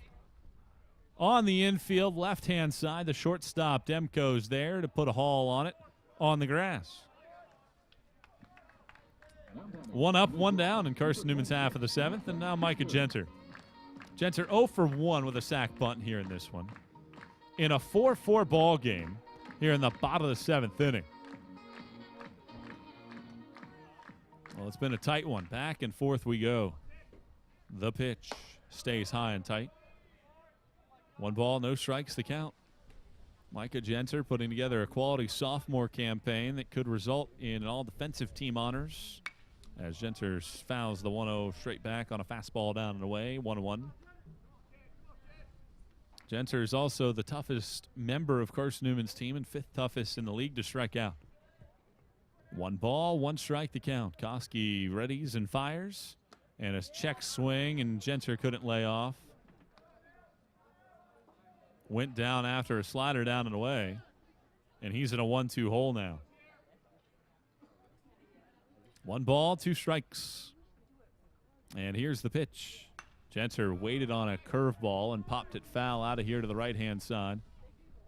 Hanging around at 1-2. Well, Carson-Newman led after the 6th inning here in this one. On the year, Carson-Newman is 25-0 when leading after 6. Here's the 1-2 pitch. Genter fouls another one. This one barely getting a piece of it straight back. And the count holds at a ball and 2 strikes. Well, this at bat from Genter right now has pushed Koski over the 100 pitch mark. 1 ball, 2 strikes the count. And here's the offering. And Genter strikes out swinging. 10th strikeout for Koski. So 10 punch outs. Now for Koski, and he struck out the man coming to the plate twice. And Ethan Goforth, who is 0 for 3 in this game. Carson-Newman and Coker are tied at 4 here in the bottom of the 7th with 2 outs and nobody on. And the first pitch is a slider that's a check swing. They appeal down to first base. And Tyler Rabb says that Goforth indeed was able to lay off 1-0. Koski, the right-hander, works from the full windup, kicks and fires, and Goforth swings and misses. It's 1-1. Well, Goforth struck out his first 2 times up. Popped out to second his most recent at-bat. And his average has dipped to 385. The 1-1. There's a strike. Went to the fastball at the knees, and Goforth, that's typically a pitch that he crushes, but laid off. 1 ball, 2 strikes. Here's the pitch, and there's a slider that hits Goforth. He's been plunked again. He's already been plunked a program record, and that one right there is number 19. And it brings Carson-Newman's best hitter to the plate and bails out the Eagles here. On a 1-2 pitch, Koski hits Goforth. And now here's Tyler Thompson, who's 1 for 3, but that one hit was a home run to left center field. 4-4 game here in the 7th. 2 outs, Goforth with 12 steals. He can run, and he's off on the first pitch. Called strike, throw down to second base. Goforth with an awkward slide, but gets the left hand onto the bag, and he has his 13th steal of the year. It was an awkward swing from Thompson on a pitch up and in. And just couldn't keep the bat back. And it's 1 strike and nothing to count. Goforth had to shuffle some of the dust off of his trousers. Thompson steps out of the box, now digs back in. 1 strike and nothing to count. Eagles looking to regain the lead in a 4-4 game in the 7th. Koski delivers, and Thompson pulls this one down the left field line. That drops in for a base hit and rolls to the fence. Goforth around third. He's in to score. Tyler Thompson produces again. The league's best hitter has Carson-Newman back on top at 5-4 here in the 7th. Well, Thompson is hitting north of 400 with runners in scoring position. And he got a pitch to hit and did not miss it. And Carson-Newman with 2 outs. Yet again, the 2-out rally in the 6th. Started with a double from Sharp. And here, Tyler Thompson has run John Koski. Eagles finally get to him. And Carson-Newman has a 5-4 lead. As Coker goes to the bullpen, we'll tell you about the new pitcher next with CN on top, 5-4 here on the Eagles Sports Network. At the Cade Insurance Agency, our focus is you. The Cade Insurance Agency offers personalized protection plans to cover your auto, home, business, or life and health. At Cade Insurance, our goal is to partner with you in determining your insurance needs and to provide the best customer service. At Cade Insurance, we believe that loyalty is a quality that is earned. You are important to us. Call 865-475-3391 for a quote today or visit CadeInsuranceAgency.com. Meet Walter. Hey, Doc, got my prescription ready?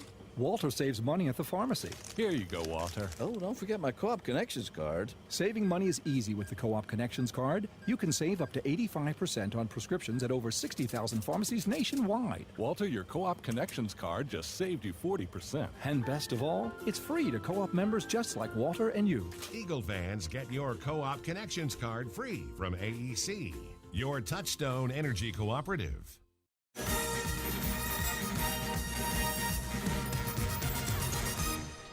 Luke Harrigan goes to the bullpen and calls upon 5'9", 155-pound right-handed sophomore Jonathan Ford. Ford making his 11th appearance of the season. He's 1-1 with an even 6 earned run average, 15 strikeouts, 13 walks in 21 innings on the season. And more importantly for Carson-Newman, they are able to get John Koski out of the ball game. And now the Cobras turn to Ford after Carson-Newman has been able to take the lead back. On a 1-2 pitch, Goforth was hit. He stole second. And then Tyler Thompson on an 0-1 offering turned on a pitch, rifled it down the left field line into the corner.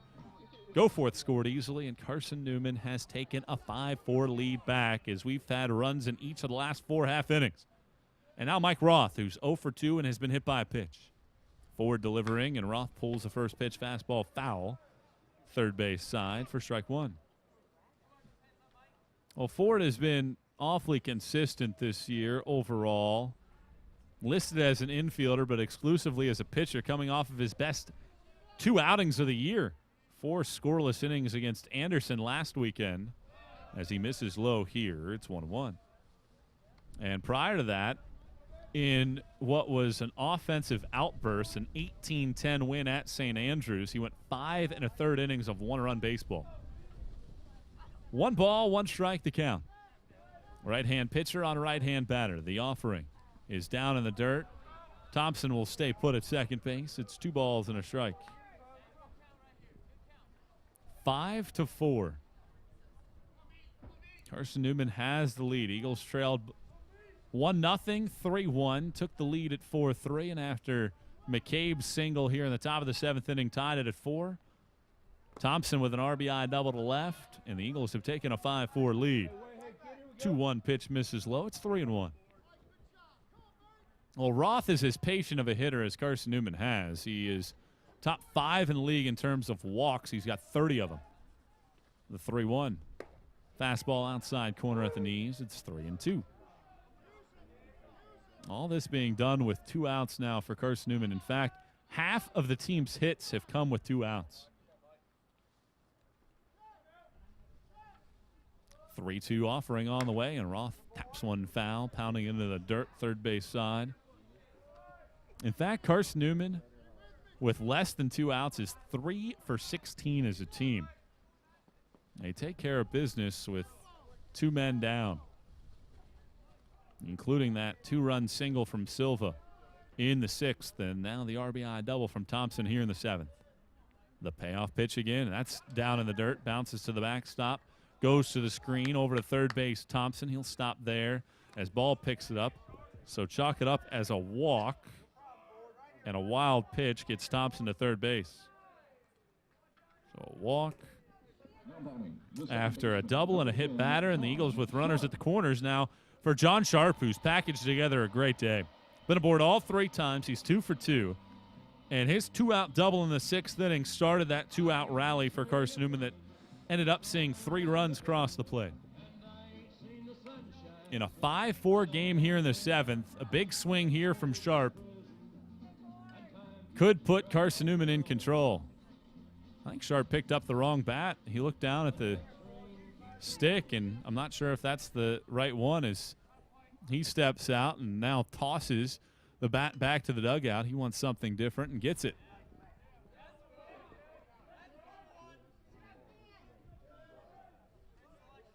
So instead of that first bat, he picks up the second one, checks the handle again to make sure it's the right size and weight.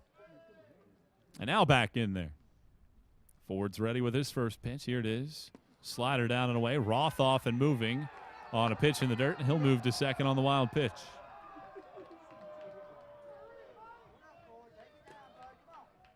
So Roth takes off for second on a pitch in the dirt. That's a really good read on a ball in which Ball handled pretty well, but having to lunge to his right-hand side and fall down, just had no chance of getting Roth, who's in the scoring position. 1-0 the count now to Sharp, and a base hit could push this one out. The pitch. Sharp pulls it past the third baseman, Bruno, and down into the corner. 2-run score. Sharp hustling to second base as the throw comes in late. John Sharp with his 3rd hit of the game. It's a 2-run double to left. And Carson-Newman with 3 runs here in the 7th with 2 outs. Lead it 7-4.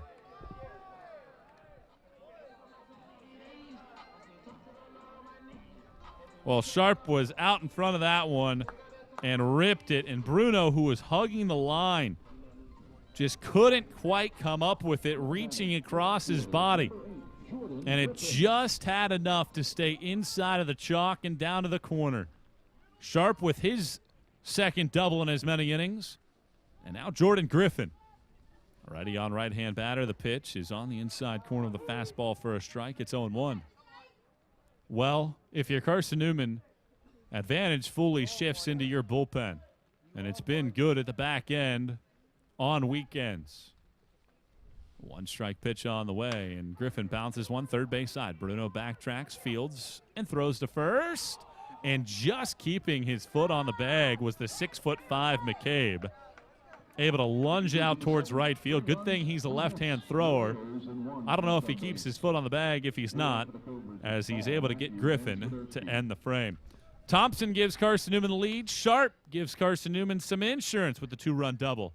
And now after 7, Eagles with 3 runs in each of the last 2 frames hold a 7-4 lead going to the 8th. And now Atkins will try to throw up a 0 on the board in the 8th here on the Eagles Sports Network. My name is Cadet Amber Calvillo. I'm in the 278th in the Army National Guard, and I currently go to Carson-Newman.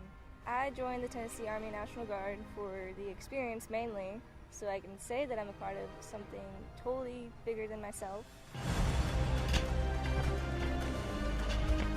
Text 278-ACR to 70000 to join the Tennessee Army National Guard. We select our insurance companies the same way you do, very carefully. When you work with us, you can count on receiving fast, courteous, and professional service and quality protection through Auto Owners Insurance. For a no-problem approach for your life, home, car, and business insurance needs, ask us about the No Problem Company, Auto Owners Insurance. Call Bible Insurance Agency at 423-586-4320 or go by 1600 East Andrew Johnson Highway in Morristown, serving the Lakeway area's insurance needs since 1931.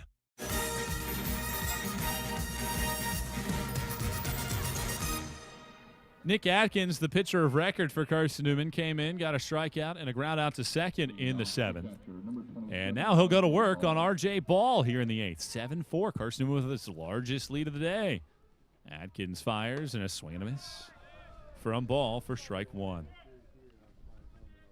Well, Atkins is out there. Carson-Newman is getting some shuffling down in the bullpen. I believe Hunter Long is starting to toss.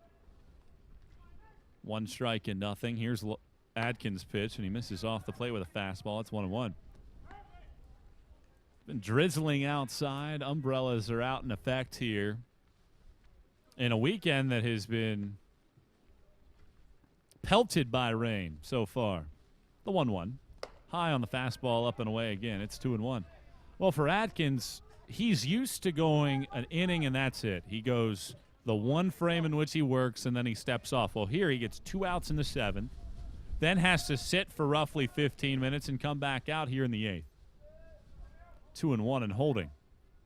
Atkins pitching and a swing at a high pop-up. Right side of the infield. Roth to foul ground. Comes back to fair ground, and it drops. That ball started in foul territory and ended up nearly halfway between first and second base on the dirt. I mean, Sharp was in a pretty good spot to back up Roth, but the ball just continued to tail, and it bounces in, and that'll be a base hit for Ball rather than the first out of the 8th. And now here's Gavin Matthews, who homered back in the 2nd inning, and he's also been intentionally walked. Left-hand hitter. 7-4 Eagles in the 8th. The pitch. Slider is on the inside corner for strike 1. 0-1. Well, there's been a couple of those issues. I think I was watching the Cubs versus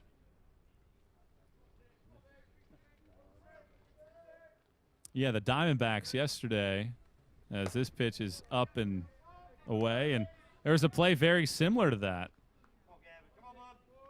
Cubs had the bases loaded with 2 outs, and Chris Bryant popped one out towards right center field, and Wilmer Flores couldn't find the ball.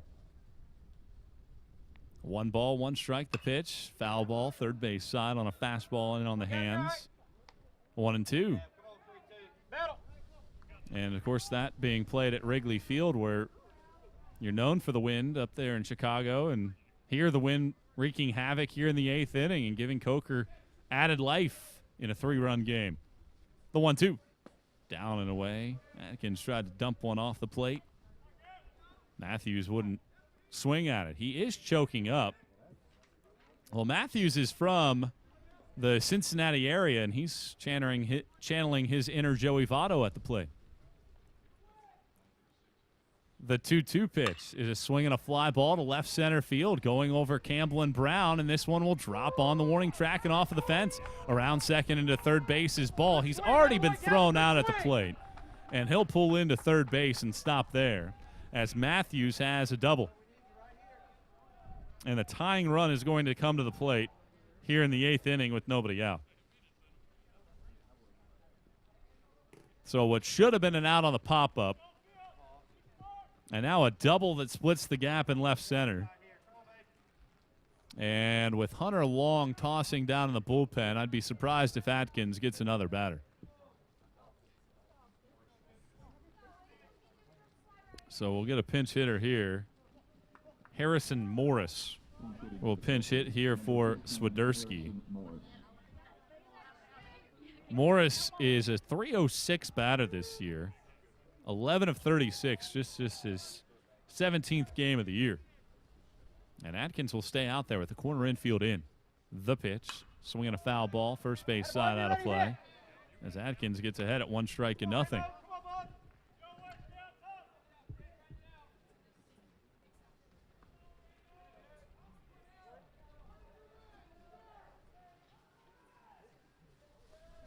Atkins delivers the 0-1, and that one just missed off of the plate, and I'm not sure where.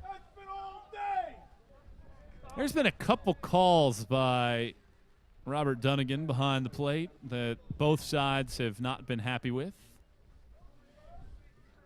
1 ball, 1 strike. Atkins is ready. He kicks and fires. That nearly hit Morris on a fastball up and in, and it's 2-1. Hey, be ready, here. Go.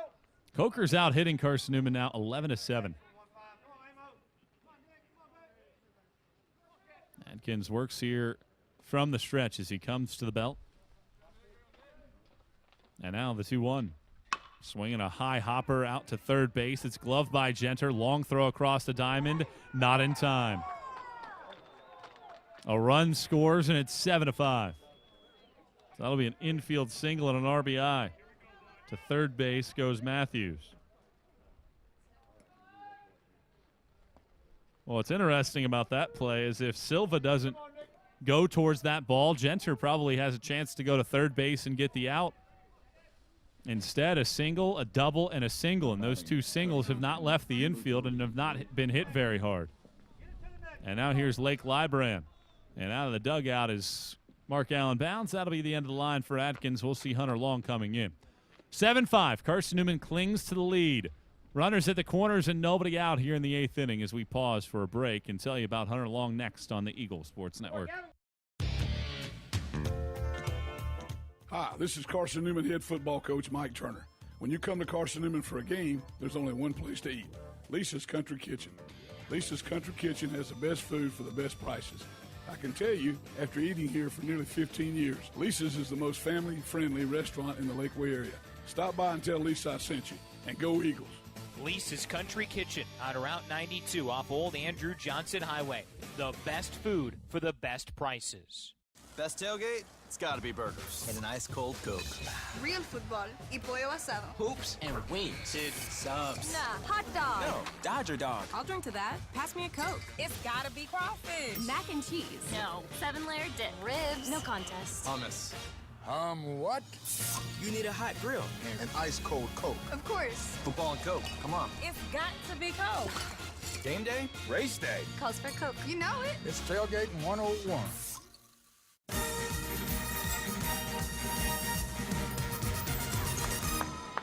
Carson-Newman's team leader in appearances, Hunter Long, is out of the bullpen.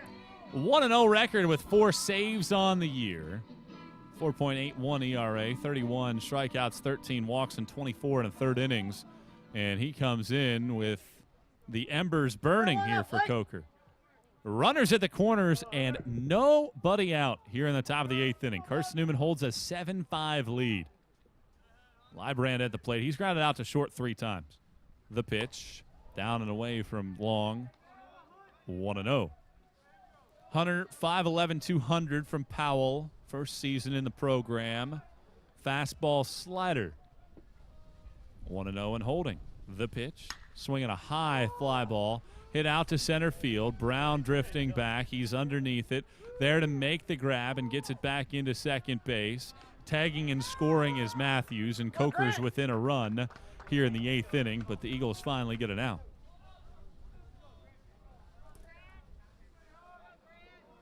Drive it, ball, Grant, drive it. So now the top of the lineup stepping back to the plate, and Grant Thompson, who is 3 for 4 with a run scored in this one. He scored the tying run in the 7th inning, now trying to bring in the tying run from first base. 7-6 Eagles, top of the 8th, one out. Righty versus lefty, and Long's pitch is a little flare into left field that'll drop in for a base hit. Campbell quickly up with it. Base hit for Thompson. He's 4 for 5 on the day. Hit something hard, Chase. And now Come Chase on. Bruno will stand in with a tying run at second base and one out. Batting third baseman, number 6, Chase Bruno.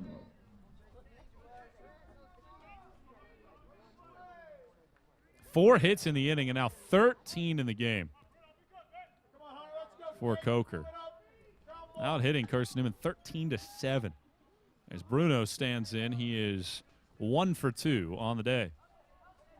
Long setting and pitching and missing high. 1-0. Good pitch, Chase. Come on, Chase. Good Well, pitch. Carson-Newman's bullpen is silent right now.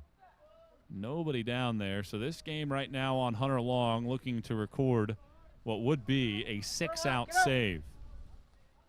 1-0 pitch. That nearly hit him as he missed up and in. It's 2-0. He's having to kick some dirt around out there on the mound, jabbing his cleats to the surface as well as he's fallen behind at 2-0. Rain continues to drip outside, and the right-hander coming set in a 2-0 hole. 2 men on, 1 out the pitch. He misses high again. I don't know if they're just slipping out of his hands, but they're nowhere close.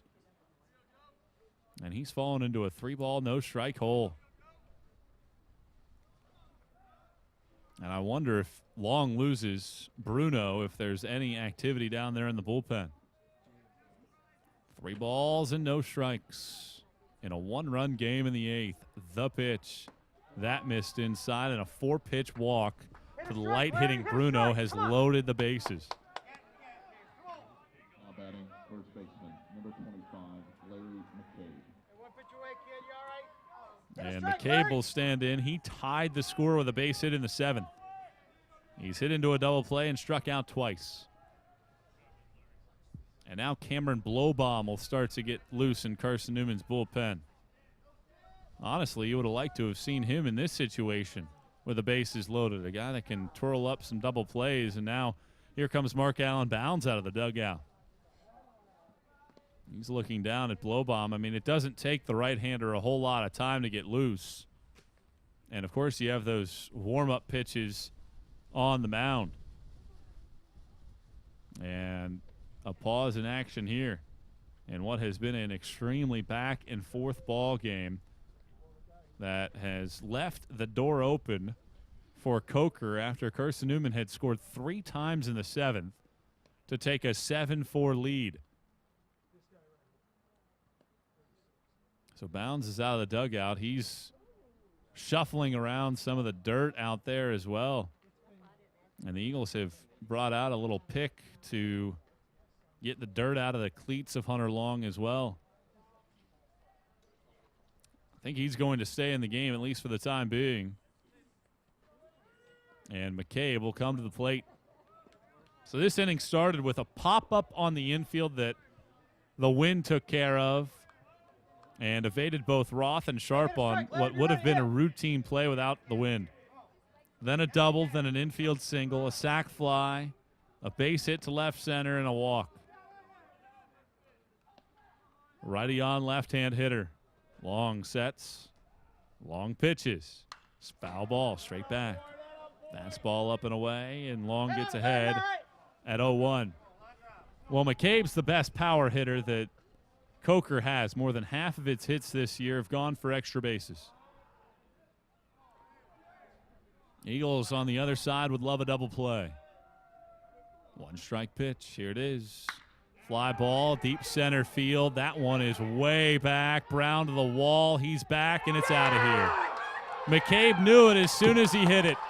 A grand slam home run from McCabe, and Coker has taken a 10-7 lead here in the 8th.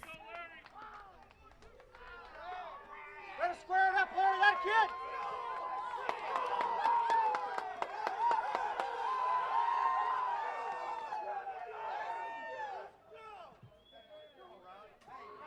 A 6-run 8th inning. And there's still only one out. Now, Carson-Newman's bullpen has had all sorts of issues throughout the year. There's a couple guys you can rely upon. Atkins and Long are two of those, and they have not done their job here. As Hall stands in, and the first pitch is up and away for ball one. Well, last year, Carson-Newman was able to come on late against Coker, but they were able to silence the Cobras. 1-0 pitch on the outside corner for a strike. It's 1-1. This year, however, Carson-Newman has not been able to do so. 2 in the 6th, 1 in the 7th, now 6 here in the 8th. As Long misses up and away, it's 2-1. Well, McCabe flung the bat as soon as he hit it out of the park. And that ball just kept sailing out of here to straightaway center. The 2-1. Line drive towards center field. Brown will have to play it on a hop, and right now the hits just keep on coming. A 6-hit inning here, and the only out was a fly out to center field. There's also been a walk here in this frame, and the wheels have fallen off for the Eagles. And here comes Mark Allen, bounds out of the dugout. That's the end of the line for Hunter Long. And Carson-Newman goes to the bullpen. We'll step out quick here on the Eagle Sports Network.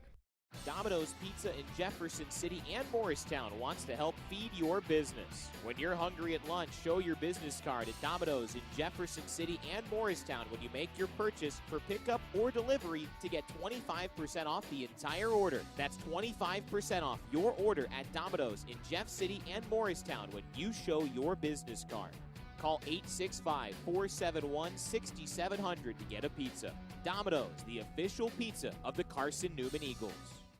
Insurance, it's about people, not things. It's about security. It's about confidence. It's about relationships. It's about trust. It's about you. As a local independent agent, Bible Insurance Agency can design an insurance program that's just right for you and your family. Give the people you love safe, sound, secure protection from Auto Owners Insurance. Call Bible Insurance Agency 423-586-4320 or go by 1600 East Andrew Johnson Highway in Morristown.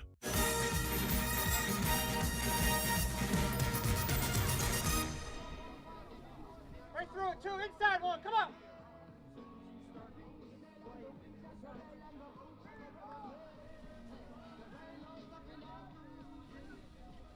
The 9th man of the inning to come to the plate for Coker here in the 8th is Casey Demko. He faces the 3rd pitcher of the inning as well for CN as Cam Blowbomb's out of the bullpen rather, and throwing ball 1.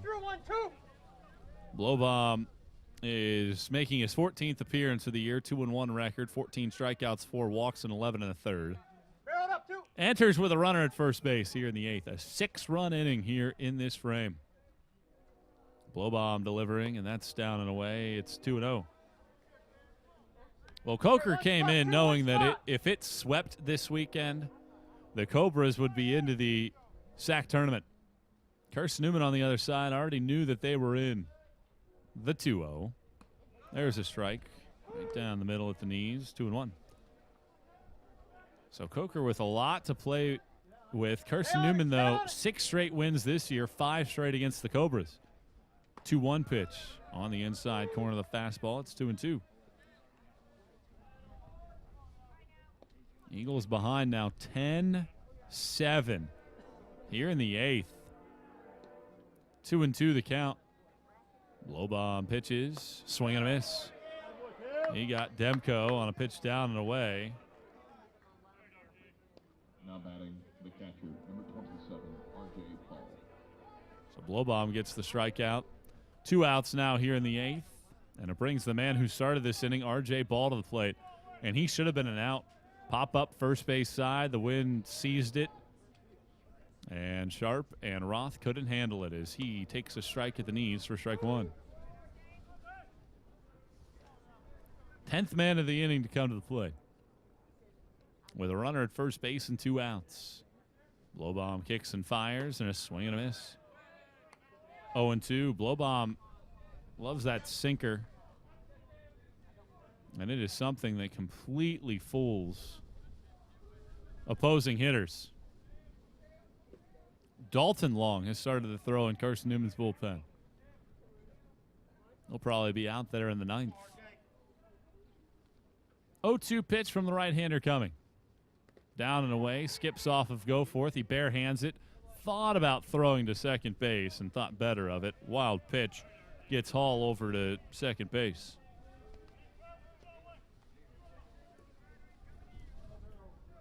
Counts 1-2 here on the right-hand hitting catcher. Carson-Newman took him 6 innings to get a lead. They've had it twice, but they've since given it back as Blowbaum misses down and in. Even in the count of 2 balls and 2 strikes. Eagles trying to get out of this inning. They still have 6 outs to work with, and they've scored 3 runs in each of their last 2 at-bats. And trail it by just 3 here in the 8th. The 2-2. Swing and miss. Slider away. Blowbaum gets the strikeout, and that ends the frame. But not before Coker scores 6 times, including the grand slam from McCabe, and it's 10-7. Coker now on top. 6 outs to work with for the Eagles here on the Eagle Sports Network. I'd rather be golfing. Floating in a pool doesn't sound too bad. I'm grilling. I'd even rather change a flat tire. These are all things I would rather be doing right now than blowing insulation into my attic. But hey, I'm almost finished, and it'll help me save money on my electric bill. Money for my next round of golf. Save energy and money at togetherwesave.com. Savings for Eagle fans just like you from AEC, your Touchstone Energy Cooperative. Dorm food got you down? Need a home-cooked meal? Then Lisa's Country Kitchen is for you. Lisa's Country Kitchen has been feeding Carson-Newman students for 15 years. Lisa's has a family-friendly atmosphere all day long. From the morning with their $2.99 breakfast specials to dinner with Lisa's fresh, never-frozen steaks. Carson-Newman students get a 10% discount with their student ID. Lisa's Country Kitchen on Route 92 off Old Andrew Johnson Highway. The best food for the best prices.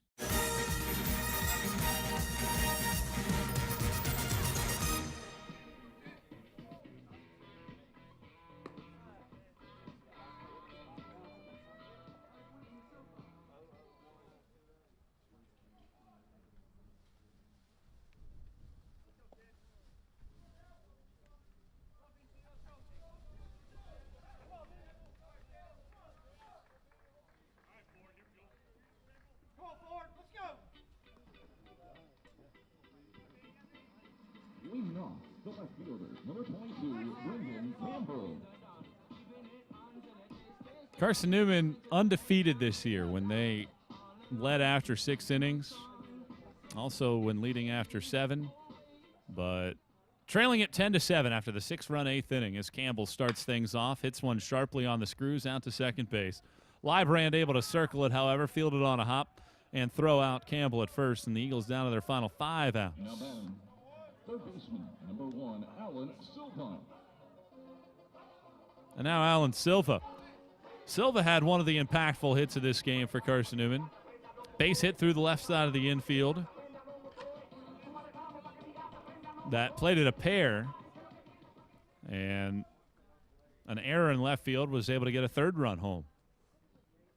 First pitch to him is down and away for ball 1. The hit in the 6th inning for Silva extended his hitting streak to 7 games. Ford out there on the mound, delivers, and Silva pops it foul off of first base. 1-1. Well, here's the thing for the Eagles. They will get their top 2 hitters to the plate one more time in this one and Goforth and Thompson. The question is, can anybody get on in front of them? 1 ball, 1 strike with 1 out. Right-hander delivers. And there's a breaking ball missing down and away. It's 2-1. Infield shifted around to the left-hand side. Outfield playing straight away here in the 8th of a 3-run game. 2-1.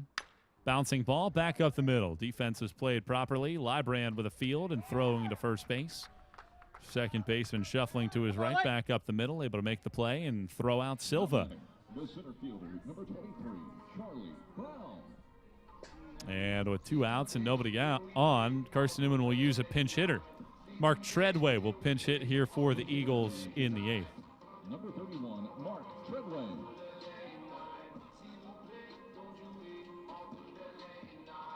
Well, Eagles need some offense. Treadway's provided that for much of this junior season. .313 batter on the year with 10 RBIs. Righty on right-hand batter. Ford works from the stretch. He pitches, and Treadway takes a strike at the knees. Ford gets ahead at 0-1. Carson-Newman behind 10-7. Righty on right-hand batter, the pitch.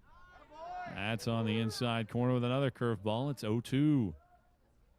Treadway off the bench, and just like that, he's in a 2-strikes-to-nothing hole. Eagles with just 4 outs to work with, trailing 10-7. Here's the 0-2 pitch. Swinging a bouncer off of the plate. Foul third base side. And the count holds at no balls and 2 strikes. Well, the 8th inning for Carson-Newman this year has been amongst their better innings. They were plus 25 in run differential and given up just 11 runs in the 8th all year. 0-2 pitch. Treadway hits one sky high, left side of the infield. Shortstop Demko is onto the outfield grass to make the grab, and the Eagles go very quietly in the 8th. Carson-Newman's behind 10-7. They'll try to keep it that way as we turn our sights to the 9th. As you listen to Carson-Newman Baseball here on the Eagle Sports Network. My name is Cadet Amber Calvillo. I'm in the 278th in the Army National Guard, and I currently go to Carson-Newman. I joined the Tennessee Army National Guard for the experience mainly, so I can say that I'm a part of something totally bigger than myself. Text 278-ACR to 70000 to join the Tennessee Army National Guard. At the Cade Insurance Agency, our focus is you. The Cade Insurance Agency offers personalized protection plans to cover your auto, home, business, or life and health. At Cade Insurance, our goal is to partner with you in determining your insurance needs and to provide the best customer service. At Cade Insurance, we believe that loyalty is a quality that is earned. You are important to us. Call 865-475-3391 for a quote today or visit CadeInsuranceAgency.com.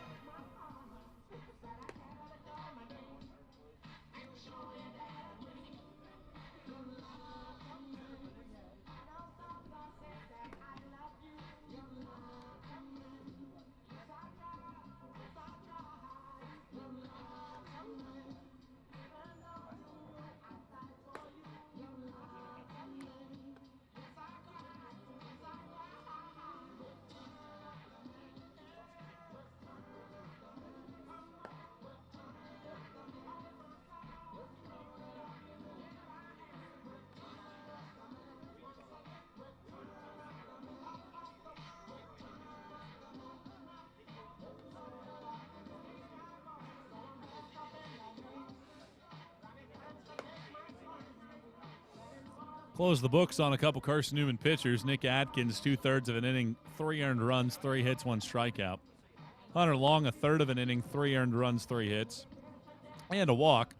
Cameron Blowbaum, 2/3 of an inning with 2 strikeouts. And now Dalton Long on for his 4th consecutive relief outing, 11th overall on the season. 1-2 record and a 5.93 ERA. The senior from Powell, Tennessee, fastball, slider, changeup, curveball. And he'll deal with the lower third of this Coker lineup. And Carson-Newman has not been able to solve Gavin Matthews. Matthews has homered. He's doubled. He's also been intentionally walked. Long's first pitch of the frame is down and away for ball 1. Well, Carson-Newman had more than enough chances to put this game on ice. And the pitching staff just hasn't taken care of it. The 1-0. High fly ball to left field, but twists out a plate out of the line, 1-1.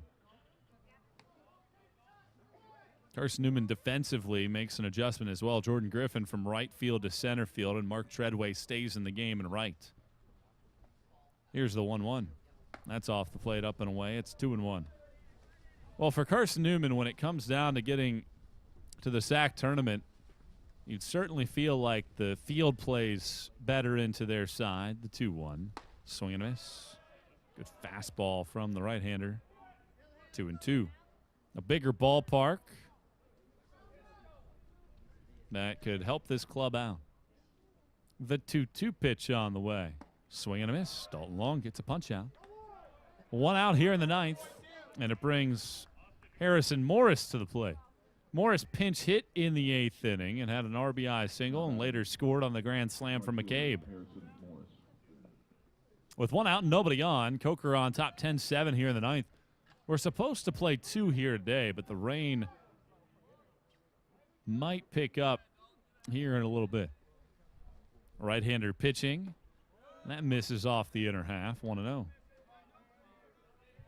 And certainly if you're Carson-Newman, you'd like to play another one because you can get the taste out of your mouth of this one. If you can't make a comeback, the 1-0. Curveball in there at the knees for a strike. It's 1-1. If you're looking forward to the bottom of the ninth inning, Eagles will have Genter, Goforth, Thompson. That's 9, 1, and 2 in the lineup with Roth and Sharp looming. The 1-1. Another breaking ball. This one checks in at the belt. Getting ahead in the count is Long at 1-2. 10 runs on 15 hits for Coker.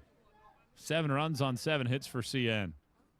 1-2 is a ground ball out to the shortstop. It takes a nice hop right into the chest of Genter, and he throws out Morris for the second out of the inning. Now batting. With 2 outs and nobody on, it brings Lake Librand to the plate. 3 ground outs to short and a sacrifice fly that pulled Coker within 1 in the 8th. It preceded that grand slam from McCabe. 10-7, Coker on top, having scored 9 runs over the last 3 innings.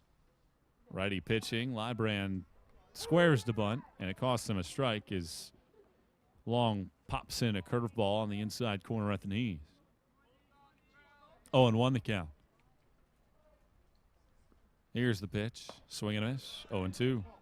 Well, Coker's had a base runner in every inning. They've had a hit in 7 of the 8 prior to this 9th frame so far.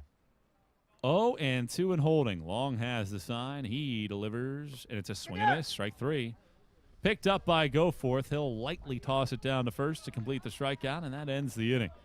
Well, work left to do. Long gets the first 1-2-3 inning of the game for Carson-Newman, but CN behind 10-7. Bottom of the 9th we go. Can the Eagles find a way to tie it and maybe walk it off? We'll find out with Genter, Goforth, and Thompson due up for Carson-Newman next here on the Eagle Sports Network. At the Kate Insurance Agency, our focus is you. The Kate Insurance Agency offers personalized protection plans to cover your auto, home, business, or life and health. At Kate Insurance, our goal is to partner with you in determining your insurance needs and to provide the best customer service. At Kate Insurance, we believe that loyalty is a quality that is earned. You are important to us. Call 865-475-3391 for a quote today or visit kateinsuranceagency.com. Meet Walter. Hey, Doc, got my prescription ready? Walter saves money at the pharmacy. Here you go, Walter. Oh, don't forget my Co-op Connections card. Saving money is easy with the Co-op Connections card. You can save up to 85% on prescriptions at over 60,000 pharmacies nationwide. Walter, your Co-op Connections card just saved you 40%. And best of all, it's free to Co-op members just like Walter and you. Eagle fans, get your Co-op Connections card free from AEC, your Touchstone Energy Cooperative.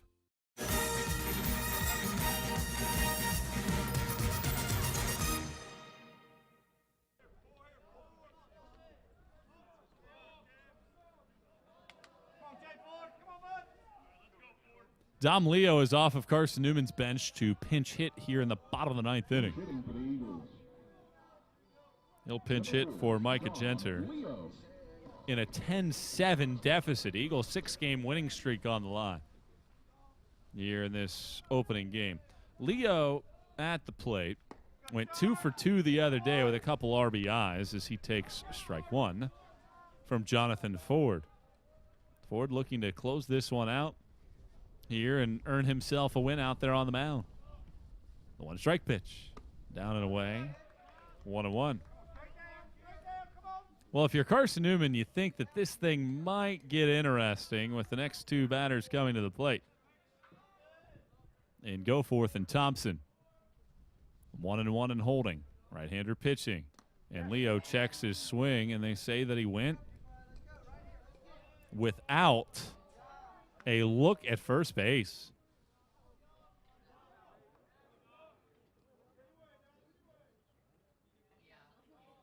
So Leo offers at that one, and it's 1-2.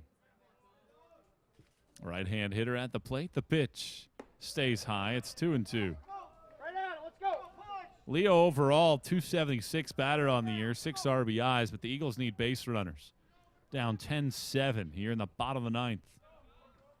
2 balls, 2 strikes. The pitch. Swing and a bouncer off of the plate. And the count holds at 2 balls and 2 strikes. Well, this pitching staff is last in the conference in strikeouts per 9 innings, but Carson-Newman has been punched out 10 times in this game. And they walk a whole country. They walk almost 6 per game this year. 2-2 pitch. Foul ball. Hit off the end of the bat. It catches an umbrella first base sign. Good 6-pitch at bat working here from Leo.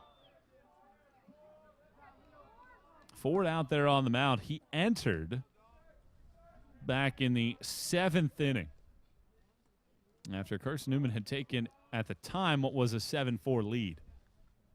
The 2-2 again. Leo taps another one foul. 7 pitches deep in this sequence and nothing to show for it. Make him hit it. Come on. Carson-Newman behind by 3 runs. The 6-run 8th. Looming large for Coker right now. 2 balls, 2 strikes, the pitch. Swing and a miss. Ford wins the battle. A lengthy one, but Ford able to take care of it. Went to the changeup down and in, and Leo strikes out. And Ford has retired now 5 in a row since entering this ball game. Gave up just 1 run after coming in, but the Eagles haven't been able to get to him as Goforth stands in. 0 for 3 in the game. 10-7, Coker in the 9th. The pitch, Goforth late on a fastball upstairs for strike 1 as he swings at it. Goforth has scored a run. He's the nation's leader in the category, but trying to ignite a rally here in the 9th. The 0-1. Downstairs and away. 1 ball, 1 strike.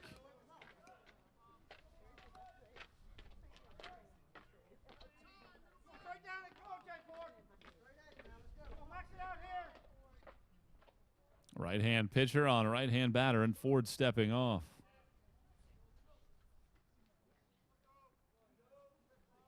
Ford delivers, and that's down and away. 2 balls and 1 strike. Wingate has walked it off against Queens. Hunter Dula, RBI single in the 9th, wins it 8-7. The 2-1. That's off the plate, up and away. And it's 3-1. So that's one scenario that Coker is glad to take in, because Queens needed to sweep Wingate this weekend to get back into the picture. And that officially eliminates Queens. The 3-1. Goforth rips this foul down the left field line. 3-2. So that's one sequence and one scenario that Coker no longer has to worry about. Anderson, Mars Hill, the 2 teams directly below them, have not quite gotten underway yet in Anderson. 3 balls, 2 strikes, 1 out. The pitch. Goforth takes ball 4. He's aboard for the 2nd time, and that is critical for the Eagles now, bringing Tyler Thompson to the plate. Thompson is 2 for 4. Couple RBIs. He's homered and doubled in this game. His double in the 7th with 2 outs brought in the game's go-ahead run in Goforth. And now R.J. Ball, the catcher, will head out to the mound to have a word here with Jonathan Ford. Well, as far as I can tell, this game is on the right arm of Ford. Doesn't appear as if anybody's throwing in Coker's bullpen. Hit your spots here, Jay Ford. Hit your spots. Well, this is the exact spot of the lineup. Can they get all the way to Sharp as well? Sharp has been aboard 4 times today. He's in the cleanup spot. We're at the 2 slot in the order with Thompson at the dish and a runner at first and 1 out. Ready on right-hand batter. Ford stretching and now pitching. And Thompson fouls one off first base side. And it's 1 strike and nothing. Nearly took out one of our camera operators first base side. 0-1 the count. Thompson was very tardy on that first pitch.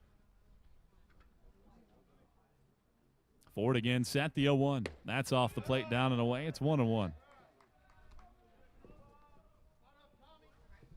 Not that Carson-Newman would ever want to be down by a few runs in the 9th, but if you have to be, this is the spot in the lineup you'd love to have up. 1 ball, 1 strike, a throw to first and Goforth back. And in this situation of the game, Goforth being on base is more valuable than anything else. Sure, taking second base would extend the game. The 1-1. Thompson hits another one foul off of first, out of play. 1-2.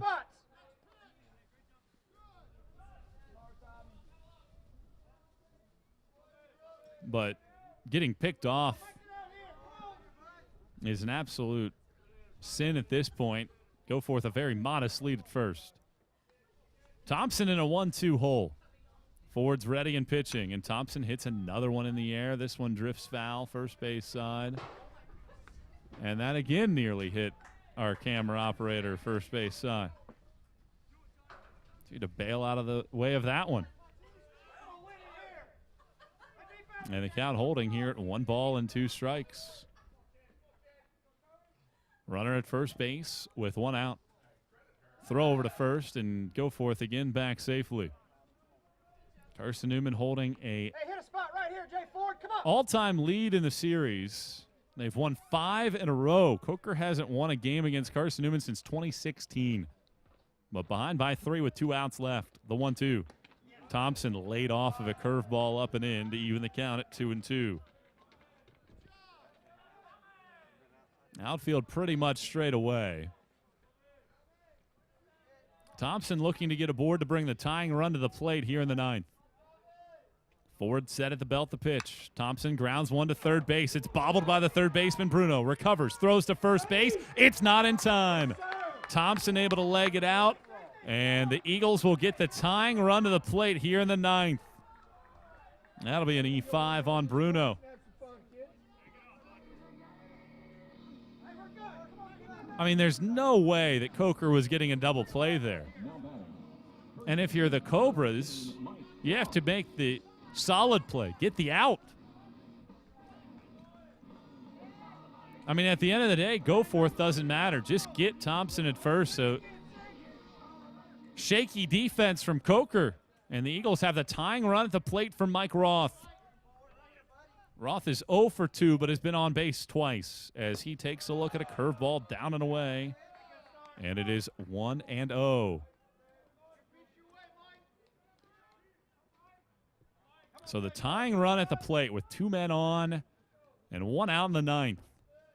The pitch. Roth pulls it sharply. Third base side, but foul.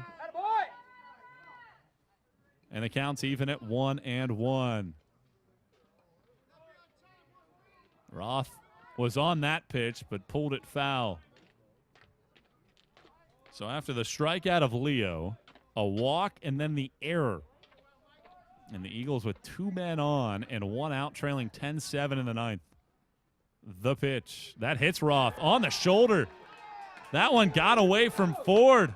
And the bases are loaded, and the Eagles have the winning run coming to the plate.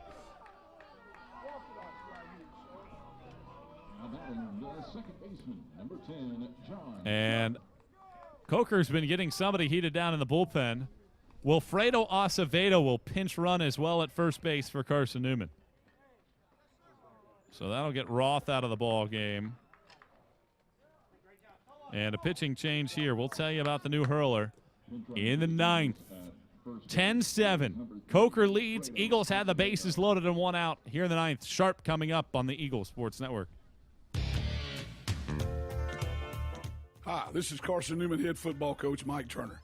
When you come to Carson-Newman for a game, there's only one place to eat, Lisa's Country Kitchen. Lisa's Country Kitchen has the best food for the best prices. I can tell you, after eating here for nearly 15 years, Lisa's is the most family-friendly restaurant in the Lakeway area. Stop by and tell Lisa I sent you, and go Eagles. Lisa's Country Kitchen on Route 92 off Old Andrew Johnson Highway. The best food for the best prices. Best tailgate? It's gotta be burgers. And an ice cold Coke. Real football y pollo asado. Hoops and wings. Dude, subs. Nah, hot dog. No, Dodger dog. I'll drink to that. Pass me a Coke. It's gotta be crawfish. Mac and cheese. No. 7-layer dip. Ribs. No contest. Hummus. What? You need a hot grill. An ice cold Coke. Of course. Football and Coke. Come on. It's got to be Coke. Game day? Race day. Calls for Coke. You know it. It's tailgating 101.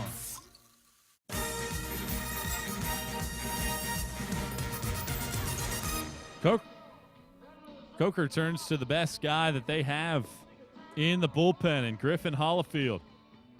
5'10", 160-pound senior right-hander from Elgin, South Carolina, is making his 18th appearance of the year. He has a couple saves on the season, a 4.05 ERA, 23 strikeouts, and 8 walks on the year in 40 innings of work. He's a sidewinder and has been one of the more steady hands in the league this season. He's been excellent on the road as well. 19 strikeouts and 6 walks and 21 2/3 on the road. And his most recent outing was an outing he wants to forget. He gave up 2 home runs to Anderson, 3 runs on 4 hits after he had thrown 6 straight scoreless frames. And he comes in to face the cleanup batting John Sharp. It's senior day, and the senior is at the plate with the bases juiced. Eagles behind 10-7 with 1 out in the ninth. Go forth at third, Thompson at second, Acevedo at first, the tying run. The first pitch from Hollifield stays high for ball 1. Well, Sharp on the day has walked, singled, doubled, and provided a 2-run double in the 7th. He scored once as well, 3 for 3 on the day. 1 ball, no strikes. Hollifield pitches, and Sharp stays back on it, flies it down the right field line. McCabe going over, Librand over there as well, and it's the second baseman hauling it in, back behind first in fair territory. And all the runners have to stay put, and Sharp on a 1-0 offering just got under it. And now the Eagles down to their final out. And it's Jordan Griffin. 2 strikeouts, a hit by pitch, and a ground out to third. So let's see what Griffin can do here in the bottom of the 9th inning with 2 outs. Bases loaded, Eagles behind 10-7. The pitch. Griffin pulls it foul, third base side, and he's in a 1-strike-0 hole. Well, here's where Carson-Newman has some pop in the sophomore Griffin, but he just needs to split an alleyway somewhere. Acevedo is getting a good lead at first. 1-strike pitch.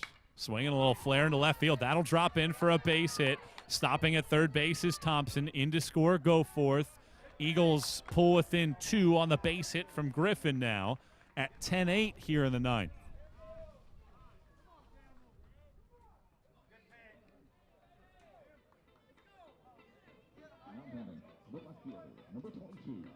That's just a good piece of hitting by Griffin.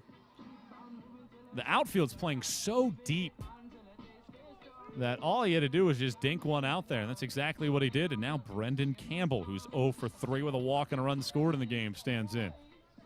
Tying run is now at second base, winning run at first. The righty pitches, and Campbell fouls the first one back to the screen. Well, Campbell has been around the block a bunch in his career. He redshirted his first season, but traveled with the team and has been in and out of the lineup ever since.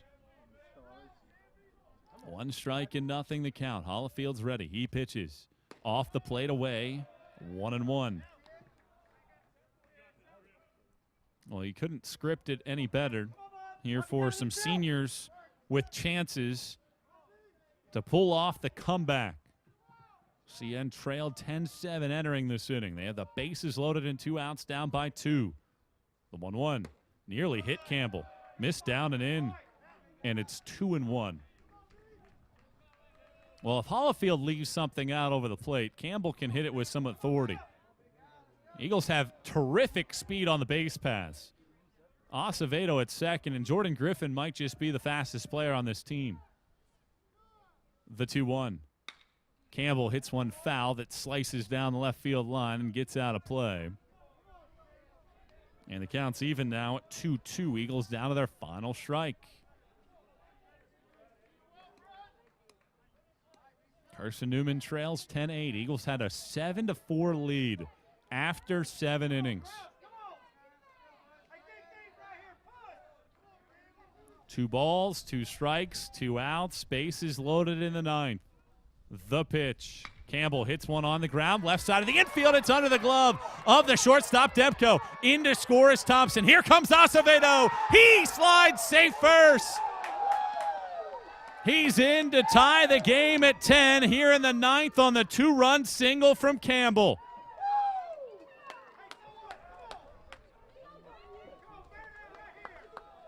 Stopping at second is Griffin.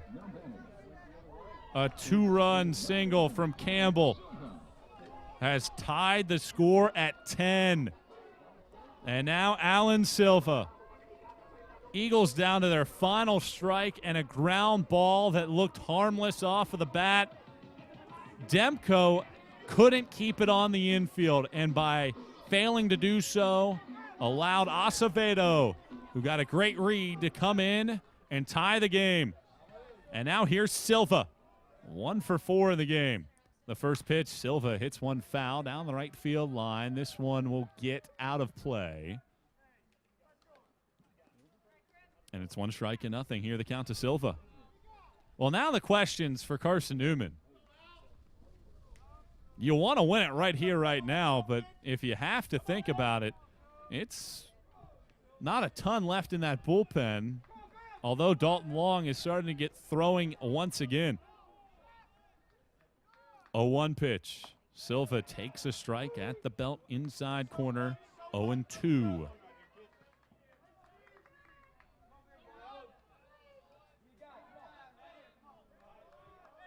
Two strikes and nothing. Winning run at second base in a 10-10 game in the 9th.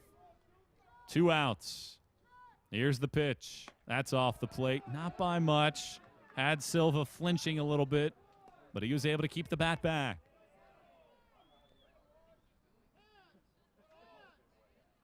Two men on, 2 outs. 1 ball, 2 strikes. Hollifield pitches, and it's a swing and a miss.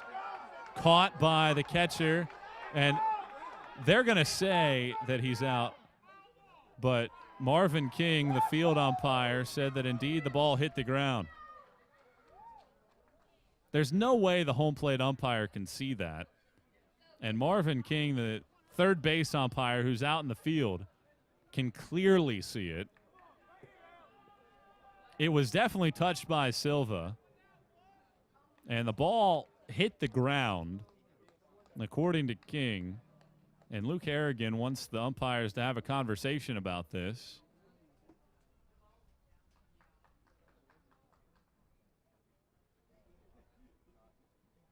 And the 3 umpires are going to converse over this one. This is obviously a gigantic play, and you got to get it right. And they call it a foul ball.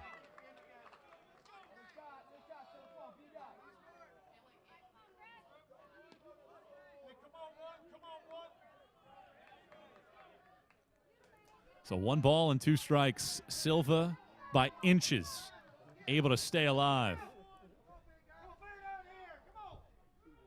1-2 with 2 outs, 2 men on. Hollifield will look back. Griffin at second. Carson-Newman has come storming back and doing it again with 2 outs. 2 out hitting in this game for Carson-Newman has been phenomenal. 6 of 12. The 1-2. Just missed, and I mean not by much. That was a good pitch from Hollifield. And honestly, at another point in this game, that might have been strike 3.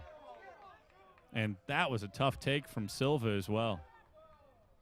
2-2 the count. The pitch. Silva swings, lines at left field, but played perfectly was the left fielder Hall. That was a pretty good swing from Silva. And with another defensive alignment, that probably drops in. But instead, it's free baseball. We go to extra innings for the first time this season. Last year, Carson-Newman won 7-3-10 in the first game of the series. We go to the 10th, tied at 10, thanks to a 3-run ninth from Carson-Newman here on the Eagle Sports Network. Hi, this is Carson-Newman head football.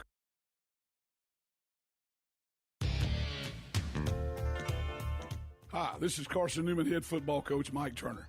When you come to Carson-Newman for a game, there's only one place to eat: Lisa's Country Kitchen. Lisa's Country Kitchen has the best food for the best prices. I can tell you, after eating here for nearly 15 years, Lisa's is the most family-friendly restaurant in the Lakeway area. Stop by and tell Lisa I sent you, and go Eagles. Lisa's Country Kitchen on Route 92 off Old Andrew Johnson Highway. The best food for the best prices.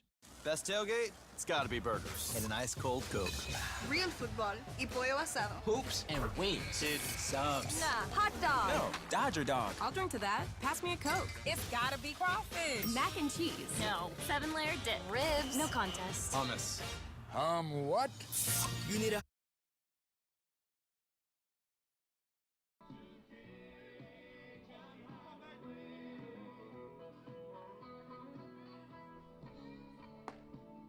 Changes defensively for Carson-Newman. Malik Kyle enters the game at first base. Dom Leo stays in the game at third. And Alan Silva shifts from third base to shortstop. And Dalton Long here in the 10th. This is the first extra inning game for Carson-Newman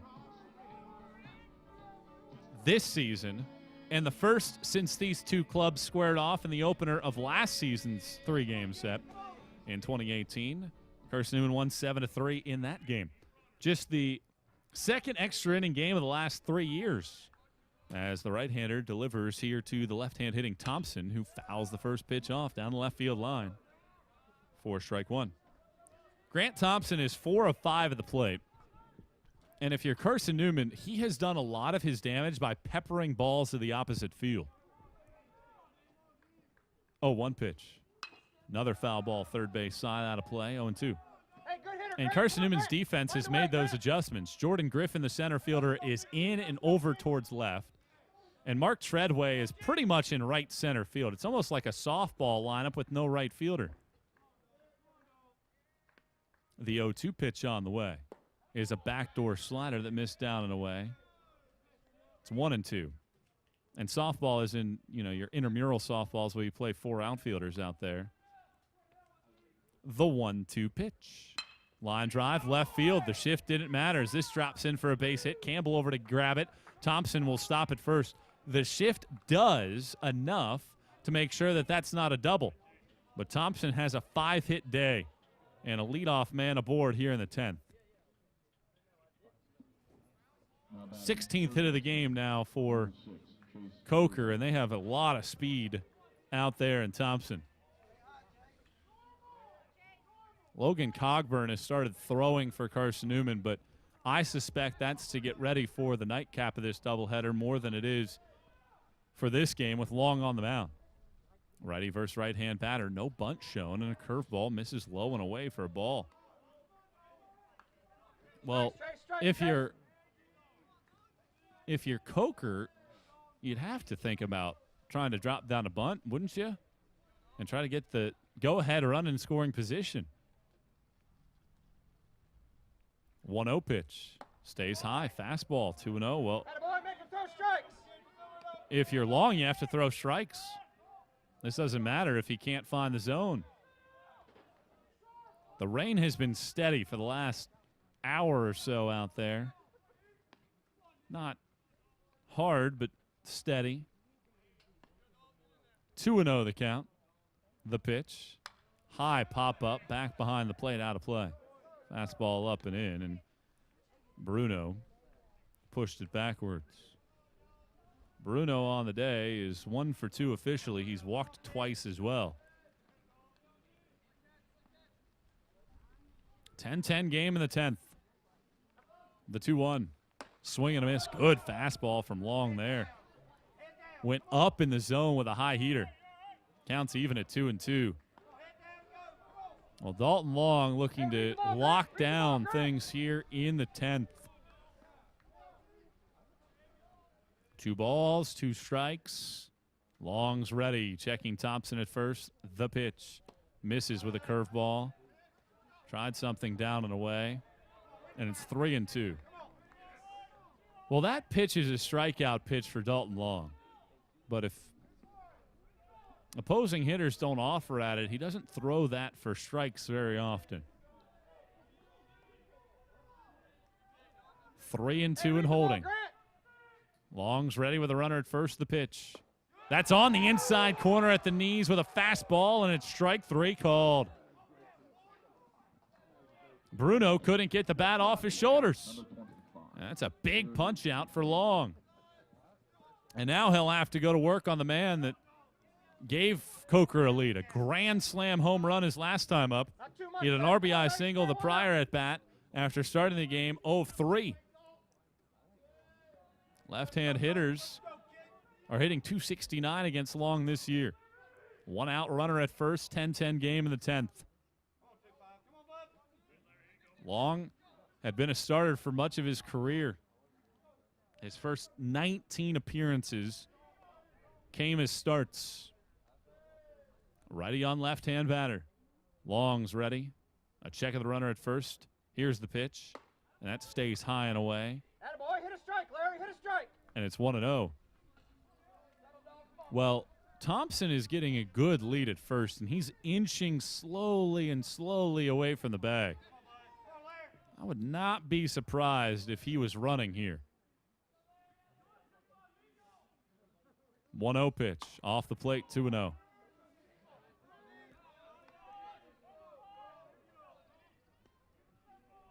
Well, now Matt Bradley has started to throw in Carson-Newman's bullpen.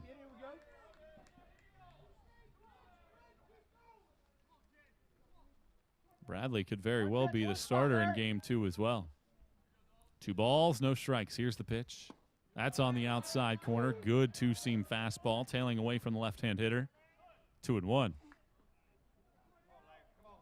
Newberry ends up throttling LMU 21-5 in the series finale. The regular season champs with a win. Here comes the 2-1 pitch. Swing and a miss. Good fastball. Even in the count here at 2 balls and 2 strikes. Danton Hyman, 3 of 7 at the top of the lineup. An RBI, a couple runs scored. Matos scored 4 different times. 4 RBIs from Lansdowne. The 2-2. McCabe fouls it down the left field line, out of play. And we'll have to do it again at 2 balls and 2 strikes in a 10-10 game.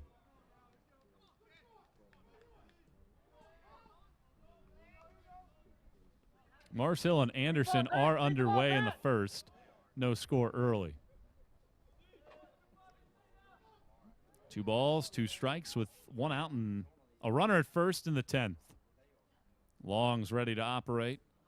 Kicks the leg and pitches, and McCabe grounds it to third. Leo Fields throws to second and sharp for 1. Turns it over to first, not in time. 5-4 on the fielder's choice. McCabe does a nice job hustling down the line. And he replaces Thompson now on the bag. Tusculum and Lenore Rhine are underway, and LR has a 2-0 lead thanks to a triple from Jones and a single from Jackson. So with 2 outs and a runner at first, in steps Riley Hall. He takes a fastball for a strike of the knees. Dalton Long gets ahead at 0-1. In the bottom of the 10th inning, Carson-Newman will have Treadway, Leo, and Goforth due up. 1-strike pitch on the outside corner. 0-2. Well, after falling behind the last couple batters, 2-0, he's now in the driver's seat at 2 strikes to nothing on a blustery, overcast, chilly Saturday afternoon on Easter Eve. Long steps off. 2 strikes and nothing to count. 10-10 game in the 10th.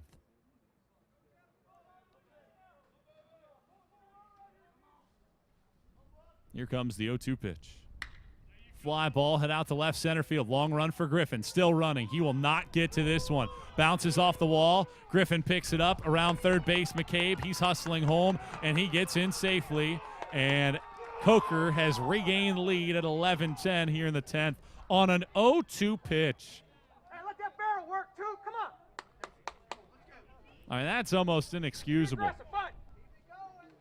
You get ahead 0-2, you can't leave something out over the plate like that. And Hall, who has 3 hits now in the game, has given Coker the lead back. And now Casey Demko will stand in. He's 0 for 5. Especially with Demko in the on-deck circle. If you lose Hall, you lose Hall. But you can't do that here in the 10th inning in an 11-10 ball game. And now Long will have to buckle down to keep it a 1-run game. Demko squares the bunt, and it's a curveball down and away for ball 1. Well, that's a real gut punch for Carson-Newman, who scored 3 times in the bottom of the 9th inning to tie the score at 10 and get us to extra frames. Right-hander delivering, and there's a fastball for a strike at the knees inside corner. It's 1-1. Last time Carson-Newman lost an extra inning game, you got to go back to March 8th of 2017. That was on the road against Lee. Eagles lost in walk-off fashion in 11, 6-5. The 1-1. Little ground ball out to second. Sharp charges, picks it up, throws it over to first base, and that ends the inning. But Coker has regained the lead. The 2-out double from Hall has given the Cobras the lead back. They have 17 hits in the game. And now another opportunity for the Cobras to nail this one down. 11-10. Coker on top. It'll be Treadway, Leo, Goforth coming to the plate for Carson-Newman, looking to try to tie or take the lead and win this one as we step out for a break on the Eagle Sports Network. Domino's Pizza in Jefferson City and Morristown wants to help feed your business. When you're hungry at lunch, show your business card at Domino's in Jefferson City and Morristown when you make your purchase for pickup or delivery to get 25% off the entire order. That's 25% off your order at Domino's in Jeff City and Morristown when you show your business card. Call 865-471-6700 to get a pizza. Domino's, the official pizza of the Carson-Newman Eagles. Insurance, it's about people, not things. It's about security. It's about confidence. It's about relationships. It's about trust. It's about you. As a local independent agent, Bible Insurance Agency can design an insurance program that's just right for you and your family. Give the people you love safe, sound, secure protection from Auto Owners Insurance. Call Bible Insurance Agency 423-586-4320 or go by 1600 East Andrew Johnson Highway in Morristown.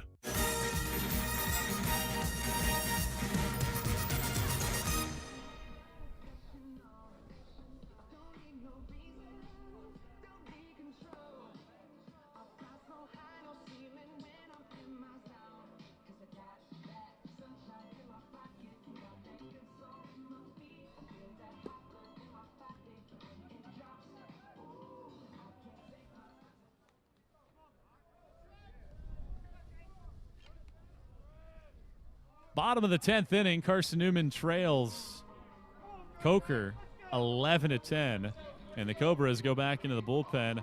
Drake Knight, the 5'11", 170-pound right-handed senior from St. George, South Carolina, is on in relief. 20th appearance, a 6.60 ERA as his first pitch to Treadway is a fastball for a strike at the knees. He's given up 66 hits and 22 walks in 45 innings on the year. Right-hander looking to close this one down. The 0-1. Ground ball hit sharply to short. Picked up by the shortstop Demko. Over to first base. Throws offline. McCabe picks it up. Treadway with an awkward slide is able to evade it and get his hand on the bag. And that'll be an error on the shortstop Demko. And the Eagles get the leadoff man aboard.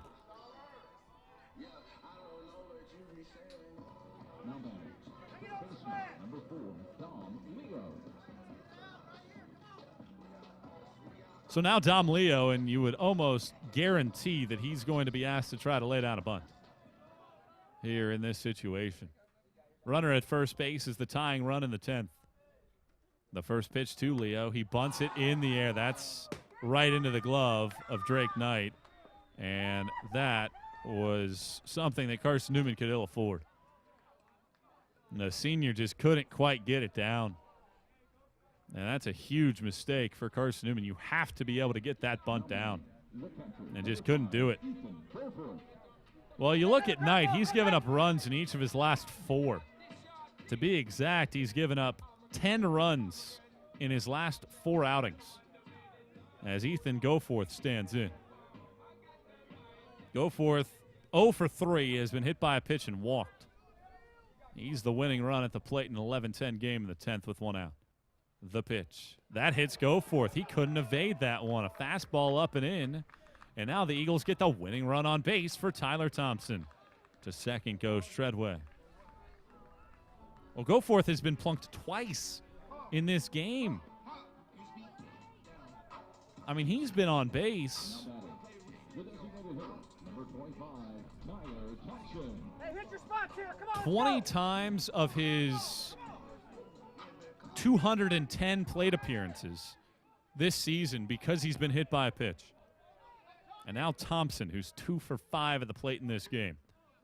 1 out in the 10th inning. The first pitch to Thompson is in the dirt, and that was a really good play by Ball. A ball that bounced in the dirt, and he was just able to get to this one.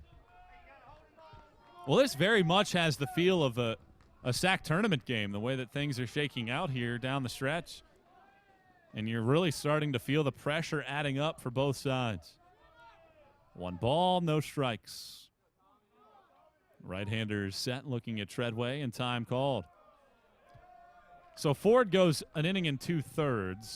He gives up 4 runs, 1 earned on a hit, 2 walks, and a strikeout. Hollifield, 2/3 of an innings, 2 hits for his outing, and now the 4th pitcher of the day is Knight. 1-0 the count, the pitch. Thompson swings, grounds it through the hole on the right side of the infield into right field for a base hit. Treadway's in to score the tying run. Tyler Thompson produces again as this ball gets away from the shortstop Demko. Goforth hustling home. He's in safely, and the Eagles walk it off for the first time in 3 years. The final score, CN 12, Coker 11. Alert base running from Goforth and defense costing Coker. Carson-Newman with a mob out near first base, celebrating a walk-off extra inning win. Carson-Newman takes game 1 of the series. Way to go, Eagle! Go, Eagle! That throw got away from the shortstop Demko. And Carson-Newman is able to secure it. And that ball barely got through. Lake Librand at second base was shuffling towards the bag when the ball was hit. Just didn't get a good read on it. That ball probably should have been fielded by Librand. But Tyler Thompson, who leads the league in hitting, was able to sneak it through the right side of the infield for a base hit. Treadway was always going to score. But the throw from Morris, the right fielder, bounced away from Demko, and Carson-Newman is able to walk it off. And the Eagles improbably, inexplicably, get their 7th win in a row. The final score, 12-11. I think we're going to try to play a second one here, but stay tuned with us. The coaches and umpires chatting this one over. We'll get you an update here shortly. Eagles win game 1. Maybe a second game here in about 30 minutes. We'll check back on that here on the Eagle Sports Network.